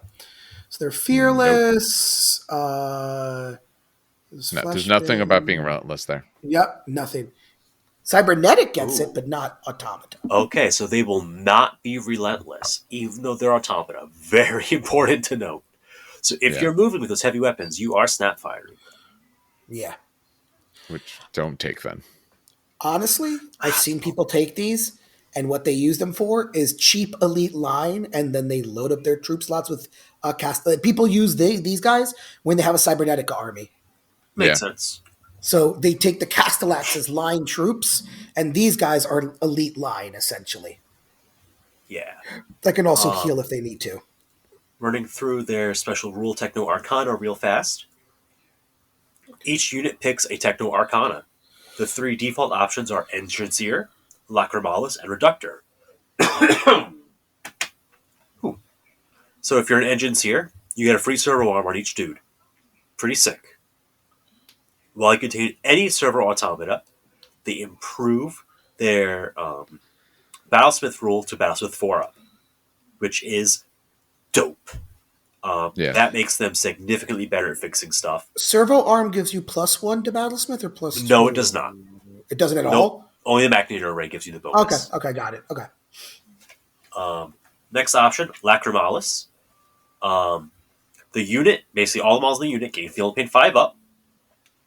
Not all the models, like all the models that are part of the actual unit entry gain Field Pain 5 up. Yeah. AdSec Tech Thralls, one of the troops units that's basically cyborg zombie with gun, with at least 1 mile within 6 inches, adds 1 to the Field of Pain rolls, or gains Field Pain 6 up if they don't have it already. Cool. So it makes your cyber zombie horde a little tougher. I love this last edition because that's the kind of build I had, because I had this cool little converted unit. It was Storm Vermin with basically like cyber chain axes, like chain halberds. I had a lot of fun with them. I gotta see how they work this edition. But yeah, cool thing. Basically, this is like the biological modification side of Mechanicum coming out, similar to the Lacre Marta of the higher Arcanas. And finally, we have Reductor. It gives all the guys a servo arm. They gain the Sunder and Wrecker rule, which they would get anyway if they're with Calleb, so they might as well be engines. So you just get better Battlesmith. You may exchange your servo arms for conversion beamers or graviton imploders for 25 points. And you're probably going to do that for 1 unit, put them on a backfield objective, and just snipe things with strength 10 small blasts. Yeah, because your Magos Auxilia can take that. So yeah, he can sit in the back with that unit, shoot out. Oh yeah. And then I like it. I'm going to mention it here because it is relevant to the unit. Mm-hmm. Depending on your high order, you can do a couple different things with them. If you take the Lacre Marta, you can use your Battlesmith rule to unlock that thing where you can make a unit double move. If you make a successful Battlesmith roll, so that would be on a 6 up, 5 if you have the guy, you can make a friendly infantry unit double move if you're Lacre Marta. If you're Cybernetica, you could hack into your own robots. I think, right? No. Which one had that? No, that's Archimandrite. Yeah. Archimandrite. You can hack your own robots to shoot with your own skill. As I mentioned before, that's useful if you get blinded or something. If you take Macrotech, you may select this unit as a troops choice. However, they must be Engineer for their Techno Arcana. And then they would get the ability to shut down Breaching, X-Ray Shock, and Rending using their Battlesmith rule. If they are Malagra, this is the funny one, they gain a new choice entirely called Interfector. Instead of gaining the servo arm or whatever, they gain a prehensile data spike and the scout special rule. Alternatively, if you gave them a different option that gave them a servo arm for 10 points, you just buy a data spike. I don't think it's a good value, but it's an option. And I think... Oh, and then in Reductor, they could do the thing where they just disassemble you. I think, yeah, that those are all the ways you could make this unit do something. There's a lot of ways to make this unit do something. Yes. And they're pretty cheap to start. I mean, they don't have a lot of wounds and stuff like that, but they are definitely pretty cheap to start. So you have the ability to add pieces to it or to really change them around. I like their little thing they do. Like I said, their line, which is great. You can, like I said, if you take the upgraded guy, you could put, at least through Reductor, you could put a big gun on someone. I think you just have to be careful relying on their ability to battlesmith anything because they do not have good odds of actually doing it. If their engine's here, they have a shot. Otherwise, Yes. not at all. If So you're they not potentially running do engine, 4 battlesmiths on the unit. Because you Yes. have the 2 guys with their normal engine CR rolls and the 1 guy with the Arcana. yeah, I think if you're not running engine seer, I think the reductor works well because then I would take the conversion beamer on him. Oh yeah. And then now that they're in the pack, maybe now because they're not going to want to move. Maybe now I do look at some of those the servo automatas, some of their heavier weapons. Because now these guys are just going to be hanging back. Not that I necessarily would. You might be spending way too many points on that, but that's about the only time I'd look at those weapon choices. Otherwise, I don't even consider them. You always max out the automata. For another 30 points, getting another 6 wounds on this unit, you do it every time. And taking majority toughness, so they're popping you up to toughness 5. It's going to make it much harder to actually get through. Yep. Your save isn't great, but less things will wound you, which is really good. And if you do happen to have that conversion beamer, the stuff you're going to be aiming at, you're nowhere near. I'm going to hurt Dan real fast. The max unit size is 13. I know. I didn't want to mention it. I know. You don't have to tell me. It literally burns me on the inside. I love that. Was 13 one of the numbers you were okay with? I know we did a whole thing. No, it's a number I didn't like. It's one of the numbers I did not like. Yeah, however, here I'm okay with it.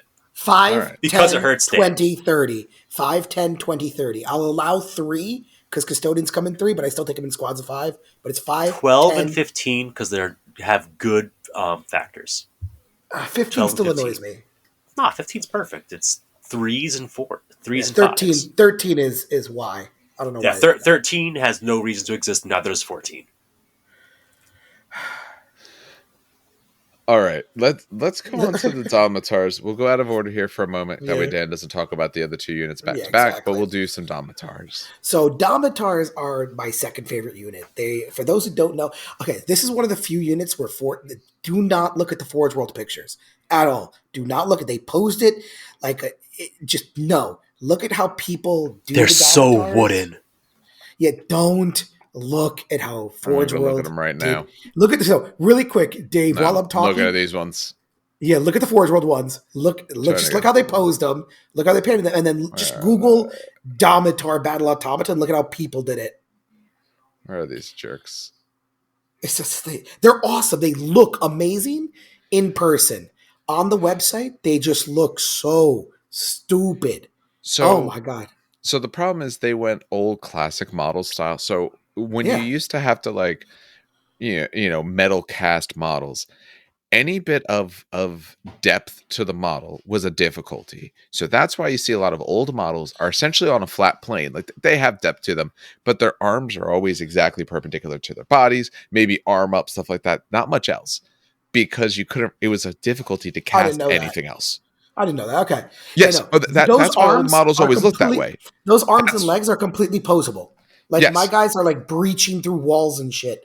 And this guy's T-posing. Oh my god. Anyway. Actually, the part that's okay, it's the first picture that they have that's not painted. They have one leg more forward, one arm more forward. They added some life to it there.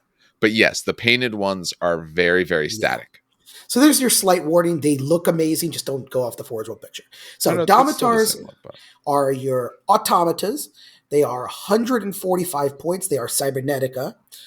You get 1 Domitar for 145, by the way. Only 1. They are armed with 2 Graviton hammers. I should point out that the Domitar with the 2 Graviton hammers gains an additional attack. For some odd reason, they did not include it in the profile. So you have to do math. So technically, it's move 8, weapon skills 4, ballistic skill 3, strength toughness 7, 5 wounds. You have initiative 3, attacks 4 because it has 2 graviton hammers, leadership 7, and a 3-up save. So you could take up to 4 additional Domitars for 130 a model. So you get a discount of 15 points, which is nice. I will talk about Paragon of Metal. So just slight note, give me a little star there. I'll come back to Paragon Metal in a second. So he's got 2 Graviton hammers. One missile launcher with frag, crack, flak, Ignis, the whole 9 yards that we all care about. Actually, Ignis is new. Ignis, I don't have to. Do Space Marines get Ignis? No. God damn it. All right, so he gets crack, Ignis. He's got a deflector, so this is the same deflector that Contemptors have. He has searchlights, Hammer of Wrath 1, Relentless. So real quick, before I talk about the Grav Hammers, I didn't even know, I thought Ignis was a thing, but apparently I was completely wrong in this. And now I have to flip there we are, Ignis. Oh, okay. So it's Strength 5, AP 6, Heavy 1, Blast 3, Ignores Cover. Yeah. Okay. I mean, the Ignores Cover is nice. You can lay down a couple of Ignis Blasts and they can't do the Shroud. Okay. And it's a better strength than, I mean, it's not pinning like Frag is, but it's a better strength. Yeah. Okay, that's cool. I dig it. Who cares? Graviton. So the Grav Hammers have 2 profiles, a ranged and a melee profile. If it's the ranged profile, it is a template weapon, so 8.5 inches, whatever flavor is. Yeah, about 8.5. Its strength, don't worry about it. AP 6. It is heavy 1, so technically it's got 2 of these, I should say. It is concussive 1, Graviton Pulse, Grav Wave, and Haywire. So Graviton Pulse is the one where you have to, basically, the opponent has to roll under their strength. Grav Wave, you don't know what Grav Wave is. Huh. Neat. You stumped yourself. Yeah, I stumped myself on that one. I was like, wait a minute, Grav Wave. I know the wound. Page 104. Page 104. Short version. Charges against them are always disordered. Oh, that's right. Good. I forgot about that. Makes sense. You want opponent's attack? Get out of here. Get out of here. They whoop you. That's great. I do remember. Okay. Yeah. So it's a cool template Haywire weapon. Now remember, Cybernetica cannot react, right? Unless you buff them with a cybernetic psychic, the cybernetic cyberthurgy, or just Scoria. But if they can react, 2d3 Haywire shots if a Contemptor charges in that's hurtful. Now, melee-wise, Graviton Hammers are Strength 10, AP 2, Concussive 2, Armor Bane, Melee. So 2's rerolling really versus Dreads. Yeah, they wound on 2s rerolling. They're concussive, so if something gets hit, take a leadership check or your weapon skill -2. And it punches through tanks. It literally just caves through tanks. So these guys are good. These are your melee robots, essentially what it boils down to. These are 1,000% your melee robots that you essentially, like I said, this is your retinue squad in melee. This is your fire tanks, if you will. Paragon of Metal, I do want to check. So I will preface this by saying every cybernetic unit has Paragon of Metal as an upgrade. So I'm going to talk, since this is your first cybernetic unit of the book, I will talk about it here so we don't have to repeat it ever again. There are some units I'll repeat it only because it makes them super ridiculous, insane, to the point of a little bit overpowered, but this is what Paragon of Metal is. A little bit? I think you mean a lot of bit. So, precision strike on precision shots on a 4-up with a strength 10 last cannon? What? So only one model in the army may be upgraded to have the Paragon of Metal special rule. So first of all, only one. So not a unit, it's just literally one. Models upgraded with the Paragon of Metal special rule must have Automata cybernetic unit type before the upgrade is applied. This rule confers the Paragon subtype, which replaces the Cybernetica unit subtype, and it confers the It Will Not Die 4-up, Precision Strike 4-up, Precision Shots 4-up, Rampage 2. They get weapon skills of +1, so they become +1 weapon skill, and their wounds go up by 1. But they cannot be targeted by any cyberthurgic power or anything with data gen, either friendly or enemy. So basically, you're supercharging your robot with +1 weapon skill, +1 wound, precision strikes 4, precision shots 4-up, rampage 2, it will not die 4-up, and the Paragon rule. Now, this is where it gets slightly stupid. Again, GW kind of screwed this up, but that's fine. The Paragon rule is really cool because the Paragon rule, basically you fire all your weapons, including as part of a reaction. You can fire heavy and ordnance weapons. Here's the problem. So in the Paragon rule, it says as part of a reaction, you can do this, right? The problem is you cannot react. No. because they got rid of the cybernetic rule, which is amazing, right? That's not the rule that doesn't stop them from reacting. It's the automata rule that does it. So technically, Paragon of Metal, even though it says they can react, they can't. So do with that information as you will. Like, yay. You start a riot? Yeah, do with that information as you will. They can react, but they absolutely cannot react. Again, GW did not fact this. So Scoria will let it work. yes, Scoria will obviously breaks this, but just letting you know that if you take Paragon of Metal, so there's literally an equal argument of you can react or you cannot react. Yikes! But yeah, it doesn't matter. Domitars. If you take the Domitar, the Paragon of Metal, actually, what is that? 180 Weapon skill points. 5 is kind of Weapon nice. skill 5, 6 wounds. Precision strikes 4 up though. That's he punching someone, and remember he can't be challenged. He can't be challenged. No. So he's charging a squad. He's gonna be punching your Praetor with strength 10. Now, The speaking of biggest thing I squads, think is the weapon skill 5. Yeah. yeah. Now, one thing to watch out with charging squads is that squads have these things called crack grenades. They will hit you automatically. And RAP3. They're only strength 6 and need 5s to wound you. Every 5 they roll is a wound they're inflicting on you unless you roll your invulnerable save. So be careful. Don't charge 20-man blobs. It's not going to go any kind of positive way for you. But if you do charge, on the charge plus like a side, squad, when you die, you explode and do strength 8 hits because of your automatic deflector. I'm not saying that I've lost a character model to that, but sometimes your dice roll a 1. What? I've never heard of this Strength happening 8 before. is double toughness 4, and you get real So, sad. Slight, for people who are not listening to the podcast, we had a game where literally one of my automata exploded. I think it was like 2 inches, and the only model it hit was the Praetor in the front of the unit. And as per ranged rules, we had to look this up and double check. The Praetor's the only one hit, and he rolled a 1. He just gets booped in the snoot. It never happened because that battle report never got posted. So That is true. That one had all kinds of weird issues. Yeah. So that was the first attempt of doing it. There are better units that you take Paragon of Metal on. I will say we're not talking about them yet today, but there are better units that take Paragon of Metal. But yeah, that's the Domitar. In a small point game, I feel like this is a valid target for it, though. Like if you're playing yes, 1,000 in a point smaller, game, but if you're playing 2,000 to 3,000, there's much better, better. Like if you're like a small, but no, he's cool. Yeah, I love Domitars. If I take Cybernetica, I'll take 4. Not Just for a unit nothing, of but 4. you could steal these in a Space Marine army if you're playing the Rite of War. They're amazing. They're amazing. They won't have your Legion Domitars. traits, but they will be part of your Legion Force Orc slots as elite. 3 attacks at Strength 10, Armor Bane, and Weapon Skill 4. 4 attacks. But no, they're solid. 4 attacks, goddamn yes. Yeah. But they won't have Legion traits. Just throw them at a Terminator unit. Throw them at a Terminator unit. Oh yeah, Terminators don't have grenades. Ah! Yeah. Throw them at a Terminator unit that has power fists and watches that opponent cries. Yeah. All right. Oh yeah. All right. So,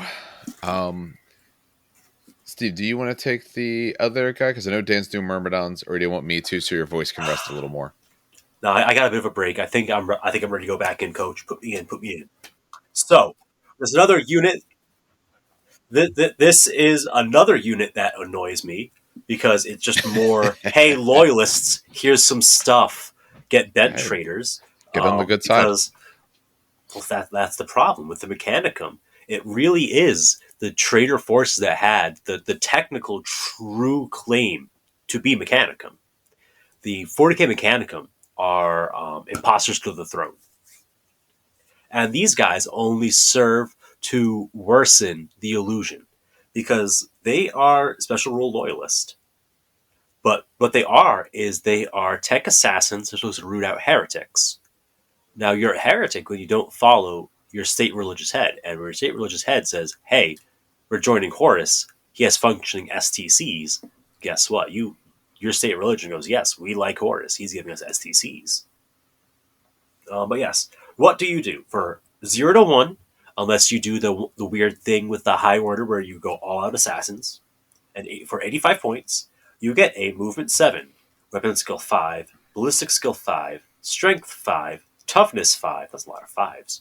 Wounds 2. Okay, it's not a 5. Initiative 4. Attacks 2, leadership 10, 3 up save model. To be an infantry guy, the Arcuator comes with a corpusant stave, which is like a boop stick that is good at killing dreadnoughts and robots because it is haywire. Two-handed as well, so no bonus attacks with it. You get an Archaeotech pistol for that sweet, sweet rending 3-up. You get a Mechanicum Protectiva for the 4-up invul, a Cortex controller so your beat boops don't go crazy. And finally in this army, we find not only frag grenades, but crack grenades as well. It only took us until the second to last elite unit to find them. But we found him, guys. We found him. He has battles with 5-up, because of course your assassins can fix things. It makes more sense if you're going with the Reductor High Arcana, so he just blows stuff up. He has Feel and Pain 5-up, Firing Protocols 2 for all one of his guns. Don't worry, you can buy a second one. He has the Hunter-Killer special rule, which I'll get into it in a minute. He's an independent character, so he can join units. Must be Loyalist, which I think is ridiculous. He has Monster Hunter and Precision Strikes 5-up. Monster Hunter, is that in the main rulebook? I think that's a main rulebook one. It sounds like it should be. That sounds like and I go it's to my cheat probably sheet. like re-roll wounds against Special monstrous rules? units. Hold on, this is in alphabetical order here. I gotta scroll because there are a shit ton of rules. Monster Hunter. A unit containing at least one model with a special rule rerolls all failed wounds against dreadnoughts, automata, and Primarch models, as well as any units with the monstrous subtype. So what I'm hearing is you attach him to your Secutors, and you laugh. You laugh like a madman. Dan's gonna do some evil things. I'm always doing evil things. Yeah, I was going to always do. Yeah. And finally, Precision Strikes 5-up for close combat precision. You may take either a phase plasma fusel or a photon thruster. Of the two, I would say go with the thruster because you're less likely to blow yourself up because you have less dice to blow yourself up with. You can switch out the Corpse and Stave for a Paragon Blade for 15 points. Neat idea. Might go with it because being AP2 is really nice. Strength 6 is not a bad spot to be. And you'll go up to 3 attacks, 4 on the charge. It's worth looking into. It puts you at a clean 100 points right there. And you may take either a servo arm or a machinator array. And because he's a character model, if you're taking the high arcana that is themed around this guy, he could also take the brain stabby tentacle. Prehensile data spike. Yeah, that's the one. Because he's a character with a servo arm and or machinator array. This guy, so he could also have a melting gun inflamer if he takes the machinator array. Okay, there's your firing protocols too. Yeah, or the photon thruster along with the Architect pistol. So Hunter Killer. When you take this guy, you could also take either Arlatax, Battle-Automata Maniple, which is like Domitars, but they have jump packs, and they're fast attack. Or you could take a Vorax Maniple, which is also fast attack. They're part of the same slot. They may take upgrades but from their entry, but not the Paragon of Metal upgrade. They form a single unit altogether. The assassin guy counts as the leader. He gains Patris Cybernetica. You cannot leave while they're alive. They form a retinue. Yep. Essentially. It doesn't really slow them down, though, because those are both really fast units. It's an interesting option. I would say it's a great option, but it's there. I guess you could take one of them. Can you blow up your own robots with spells? I forget. That what you you used to be able to do that. Oh, yeah, you can't target your own stuff. You can't do it. No, you used to be able to do it, Dave. I know, but right now, rules you can't target your own stuff. Yeah, I thought you could, but used to be able to. Because then you take like just a cheap Vorax, blow that Vorax up, and then join the Domitar. It was a spell that -2 leadership, strength was your toughness, AP was your armor value. Yeah. Okay, so not a thing. No. I will say, of those two options, Arlatax is probably the stronger option, but I love Vorax so much. Do you get outflank if the Vorax have outflank? Like, does the unit get outflank? Is that how that works? I think the whole unit needs to have it. Yeah, the whole Okay. unit need to have it. Yeah, I don't think that's one that confers. Okay. Just wanted to check. Yeah, Scout does not confer. Do either of you guys run this? I don't necessarily want to use the word gentleman, but I have it's a not strong yet, word. because I don't have a I do not have a Malagra modeled essentially. sure, yeah. When I do, My Mechanicum are ambivalent allegiance, so I will not be taking a loyalist only unit. oh yeah, that's also the point. I'm very much traitor.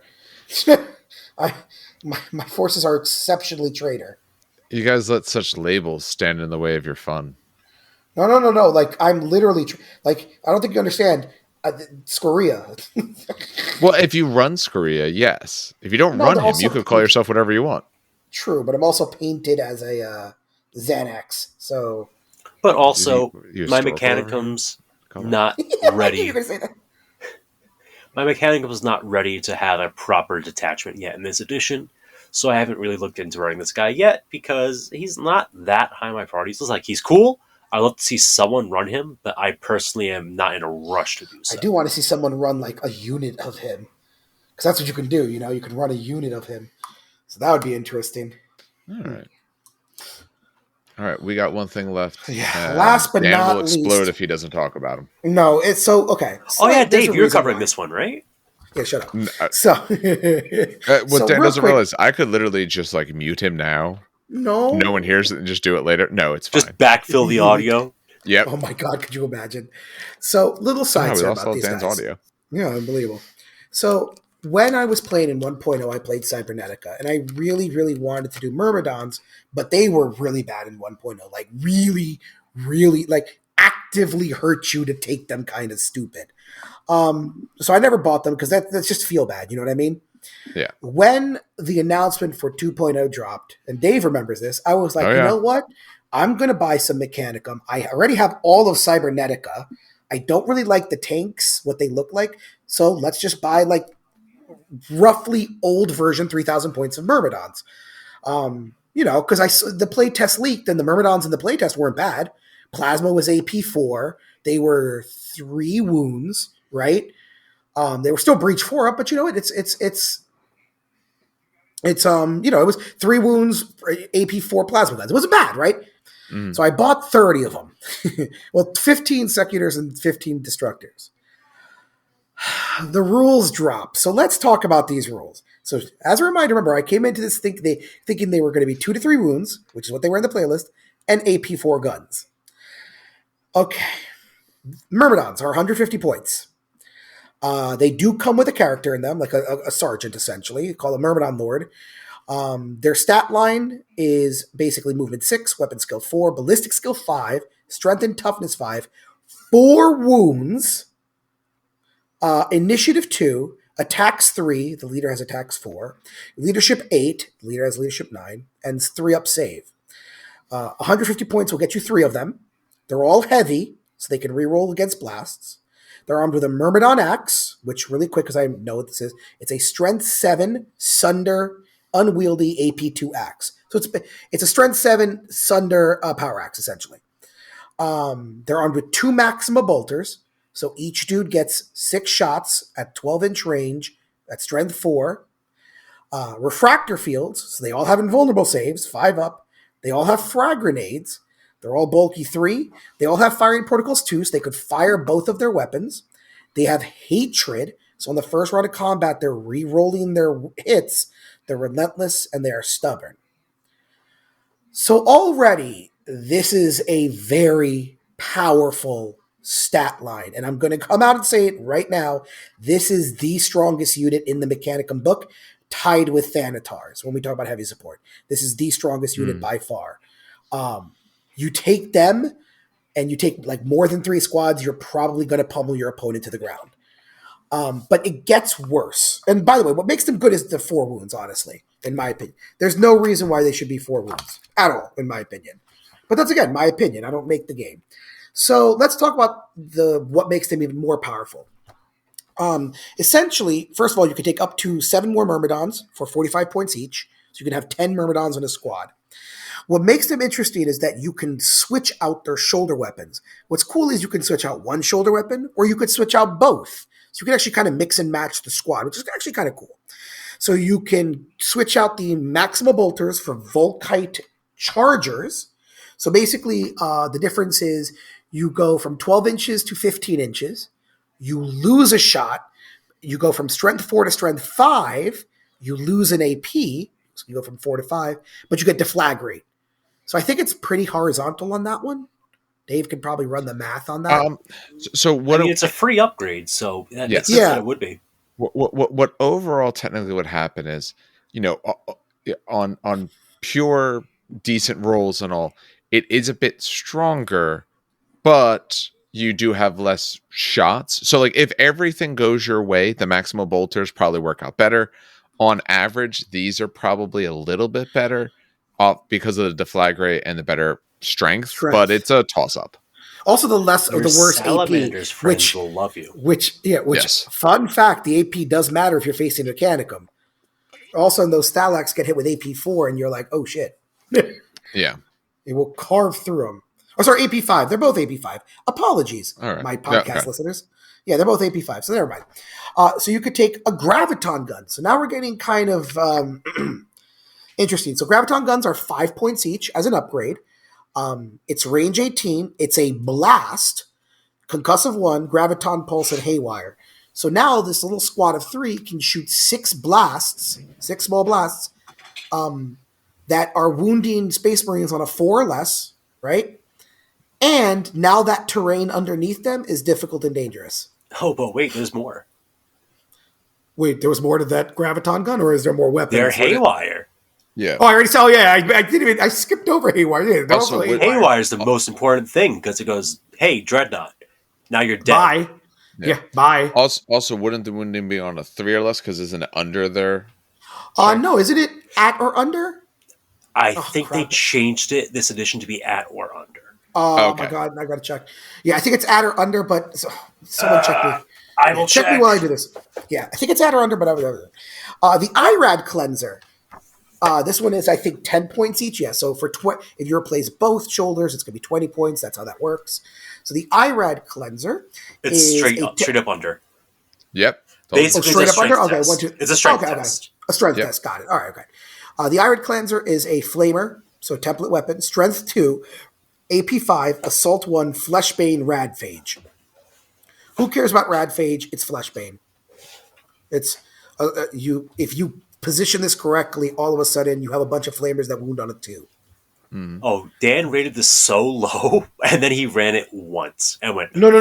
This is not the one I ran. No. We haven't talked about the other Myrmidons. Right. IRAD cleanser is the non-torrent one? Yes, the non-torrent. The other one is AP3 torrent, 12 inches. Yeah, no. That Sorry, the other one's insane. We'll get to that one in a couple episodes. Yeah, we'll get to it in a couple of episodes, yeah.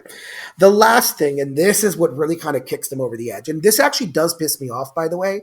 I don't like... Dave knows this, and so does Steve. I like running units because they look cool. I think Myrmidons look fan-freaking-tastic. I think they're so cool looking. I think plasma weapons look awesome when they're done correctly. They were AP4 in the playtest, and I was like, screw it, plasma AP4. It's a normal plasma gun, right? This is if you run 5 of them, that's a 10-man support squad, essentially, right, with plasma. The plasma fusel. The plasma fusel is 24 inches, strength 6, okay, so it's not strength 7, AP3, heavy 3, breach 4, gets hot. So a single dude will put out 6 shots at strength 6, hitting on 2s, breach 4, AP3. Why? Yeah, it's well overtuned. Yeah, Way too much. I don't. So again, 2 things need to happen with them. They should go down to 3 wounds. There's no reason why they're 4. It actually annoys me that there are more wounds than a custodian, like a custodian shield captain. It makes no goddamn sense. If he gets punched by a Contemptor Power Fist, he's not dying. Yeah. Yeah, it's just it. Oh my God.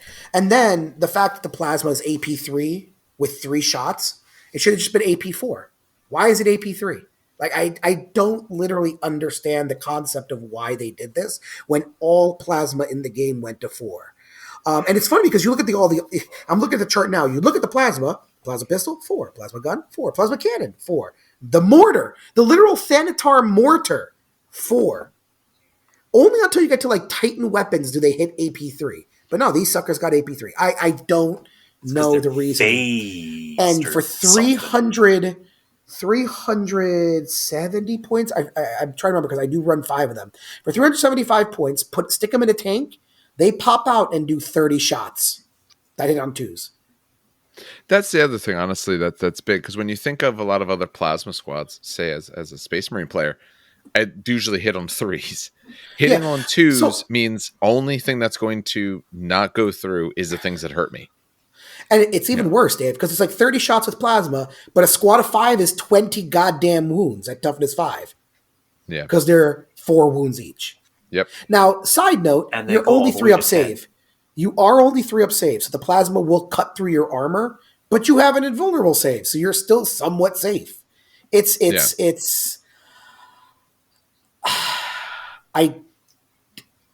again, it sucks because I painted 3,000 points of these guys before this book dropped.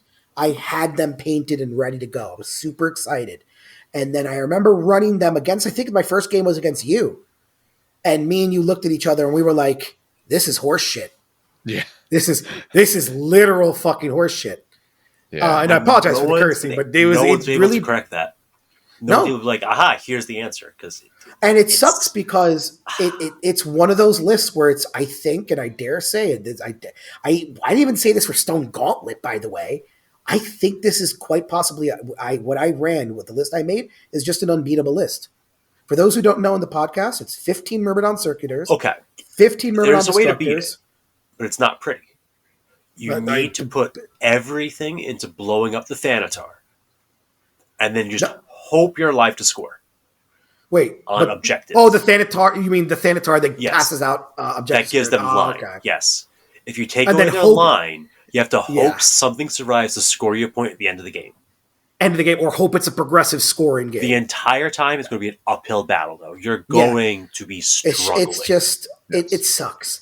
And it's not one of those things where it's like, including, and I remember I was talking about this with one of the guys in the Discord, even including just a normal, I think a tank could take 6 of these dudes. Hold on, I got to do math. What are they, bulky 3?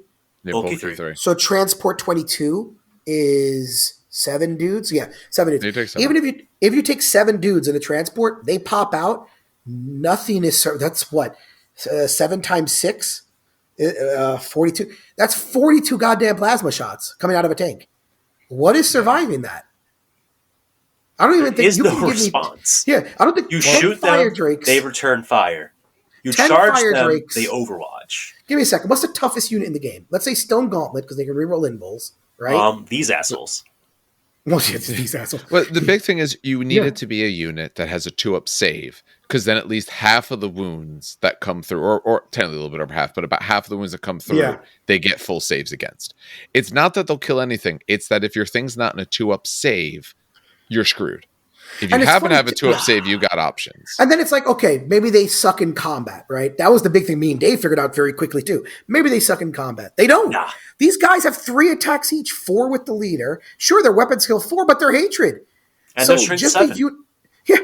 With AP2 and Sunder. Who cares about Sunder?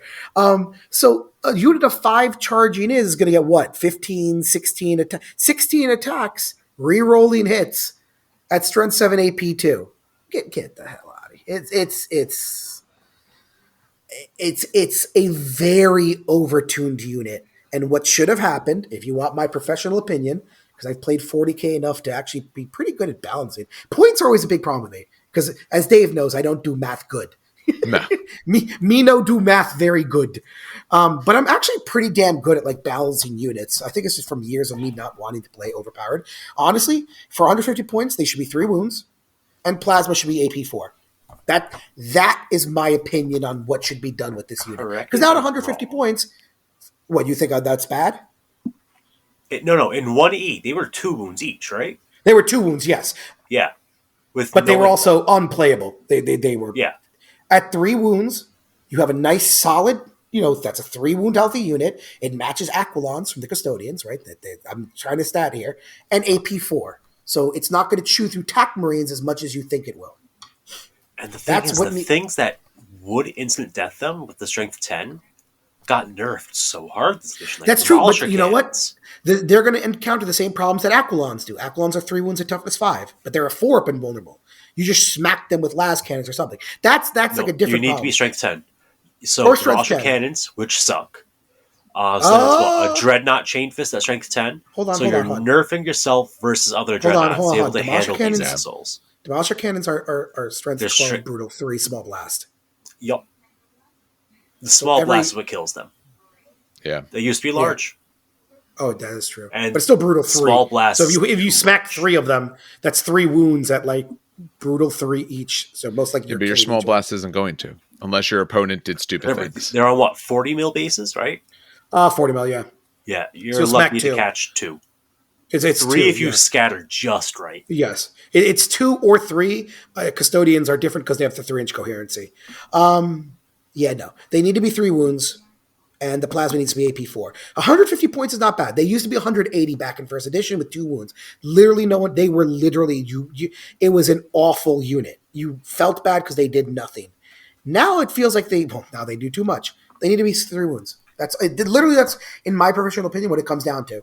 There's no reason for them to be 4 wounds. Just to put it in perspective, by the way, they could also increase the points on the plasmas. That would also go a long way towards helping. Like or lower the shots on plasmas. Go to 15 or 20. Or lower because the plasmas are perfectly balanced when they're on a Thalax. It's when you have 2 per model times up to 10 models that it gets ridiculous. Yeah, I honestly think it's the 4 wounds. Their output is dangerous, but the problem is you can't kill them either. That's the problem. To put it in perspective, fun fact: they have more wounds than the actual Archmagos Prime. Ouch. Yeah. Unless the Archmagos Prime is a Myrmidon, then he goes up to 5 wounds. But these guys have more wounds than your actual HQ. It's a combination of things. They could change several different things and make it work. Having 4 wounds is bad when you're toughness 5. If the toughness wasn't 5, then it's not nearly as bad because either 1, you could be doubled out, or 2, you're just going to be wounded more often. It's that they kind of gave them every little thing that they could, and without any of the potential downsides. Keep 4 wounds, make me toughness 4. I'm not nearly as concerned anymore. Keep toughness 5, put it to 3. Okay, that's fine. Either lower the AP on the plasma, or make it like AP4, or just lower the shots. They kind of got all the good options without any of the negative piece. Yep. I know, I agree. I absolutely agree. All right. Let's move to closing thoughts because we'll have more Myrmidons to talk about in the future. So you gentlemen both have run this. Either of you who wishes to start talking may do so. I like Domitars and I like Myrmidons. Let's put it this way. I don't like Myrmidons because they're OP. I like Myrmidons because I think, again, they are probably one of the coolest looking units in the book. Domitars are also one of the coolest looking units in the book. Sadly, after buying the army and then after reading the rules, I'm like, oh, Myrmidons are OP. But no, Myrmidons are great. Include a squad if you're playing Mechanicum because even just one squad is going to be danger alpha number 1. Domitars are great because they're just, and I know legions could take them too, right? Yeah, if you take yes. What the hell's his name? Not the Praevian. It has to be the Forge Lord. Is it the Forge Lord? Forge Lord. Yeah. And the Praetor. Yeah, you need the Forge Lord to unlock the Right of War. Got it. The Praetor or your Primer or whoever to take the Brotherhood of Iron. Domitars are great, and because I haven't run Scoria yet, I really want to though. I've been wanting to, but I feel again the problem is with running with Scoria is you're going to run Cybernetica. The big problem with Cybernetica is their 3-up saves and crack grenades kill them. But now if your entire robot army within 6 inches can react, it won't matter when I blind them with my on thrusters. Very true. Very true. Oh, you learned my lesson. But still, that's a scary thought. You know what I mean? That's still scary. The whole point of robots is they can't react. That was their big detriment. And Scoria just goes, nah, we're good. But the Archmagoses are cool because they're very customizable. You could literally do anything you want with an Archmagos. You want a Myrmidon Archmagos? Take a Myrmidon. You want a big boy cybernetic dude? Take a big boy cybernetic. I do like the fact how customizable they are. And the cool thing is you can buy GW plastic heroes, and they work. I still have on my desk. I haven't actually painted him yet. The floating dude, the fat dude who's floating, like praying and picking his nose. Yeah, I actually repurposed the hand, so he's not doing that. But yeah, any of the plastic models work for this, which is pretty neat. But yeah, that's my 2 cents on HQs and elites for Mechanicum. All right, Steve. How about you giving at least 1.5 cents? Okay, so the Archmagos can be an absolute melee bruiser that will bully anything that's not weapon skill 5. If it's weapon skill 5, it's a much closer fight. They're tough as hell, so they have a lot of staying power in that HQ slot. A lot of staying power. The spells are really cool. That's where you're going to get most of your spells into a list, if not all of them. For elites, like I said before, I just have a soft spot for the Tech Priest Auxilia. However, I'm going to need to get myself a whole bunch of Servo-Automata to build out the unit I think I want to run, which is just a whole bunch of dudes with servo arms, hoping for the best. And Domitars, I think they're probably the next thing I'm adding to my Salamanders. Because they need a close combat counterpunch, and that would do it while being in the theme of my, oh shit, we need reinforcements, and we don't have good aspirants. Look like turning to robots. All right. As we run through this, and since of the people here, I'm the least knowledgeable on the army in general. I mean, everything I talked about, I mean, it's clear how great and horrendously strong Myrmidons are. Actually, the other thing I thought that could actually even help fix them, don't let them react. Give them some stupid rule that means you can't react. No. If they couldn't react, that would be huge, because then at least you can whittle them down without getting lead. I mean, the gun still might be a little strong, but if they couldn't react, then at least I get shots into them, and then I'm worried more about what they do on their turn, and I rush into them. Oh, I don't want you shooting me. Let me go try to survive combat. There's options. It's clear that obviously they're the absolutely strongest thing. I obviously really love Calleb because that fits the Reductor, which is the particular high order that I like. The rest of it, though, I mean, they have some decent character options, much like you see in Space Marine. Some of the characters, like the last one we talked about, Inar, I could care less about, but some of the other ones are actually really cool. They're sort of not quite mini Primarch. It seems like a lot of fun. Kind of forces you into particular types of list builds, but that's okay. If you don't do named characters, then they fit very much in the style of Praetor / Centurion. When you take a look at between the two levels, Prime and Dominus, although their primes are much, much more expensive comparatively, and also even before you start, because let's face it, you're going to throw some extras on them. The Prime is not impressive to me at all as he is. He gets impressive when I look at the large list of things and great stuff I can do to him, but he's going to be well into the 200s at that point. So you're spending a lot of points on this guy, but you're going to get a lot of good out of him. We'll have to see for some other spots. So far, your stuff is running very heavy points-wise. And I know they do have some cheap units in some other spots, but there is a lot of points that you're spending on some of these things so far. So overall, though, it's cool. When it goes to plastic, at whatever point that is, whenever you start seeing some plastic, then I will get much more excited about them. I still like them, but I don't get as excited because I know I have no interest in dealing with forge roll resins like this. I still have a bunch of resin I got to deal with, which will not be this week. Maybe in a couple weeks I'll get to that resin. All right. Well, I think that does it for us tonight. Between the two recordings, it actually was a full length thing that we did this time. So, as always, I do want to thank everyone who does listen or watches. Remember, we're available on any podcatcher, and we put all this out on YouTube, as well as some other things. For anyone who hasn't checked out the YouTube, obviously, subscribes are great, but also up there, the reason why to subscribe is to see other content we put out. One of the videos we put out was Dan showing us around his man cave, which actually got quite a bit of views and all for people to see just how much stuff this man currently has. We also put out a small 1,000-point battle report that Dan and I filmed. Dan and Steve did a different one, but I was still the old gimbal I had issues. Also, I wasn't really sure how to use it that well at the time. So I'm going to look back at it. Maybe it's salvageable. I don't know.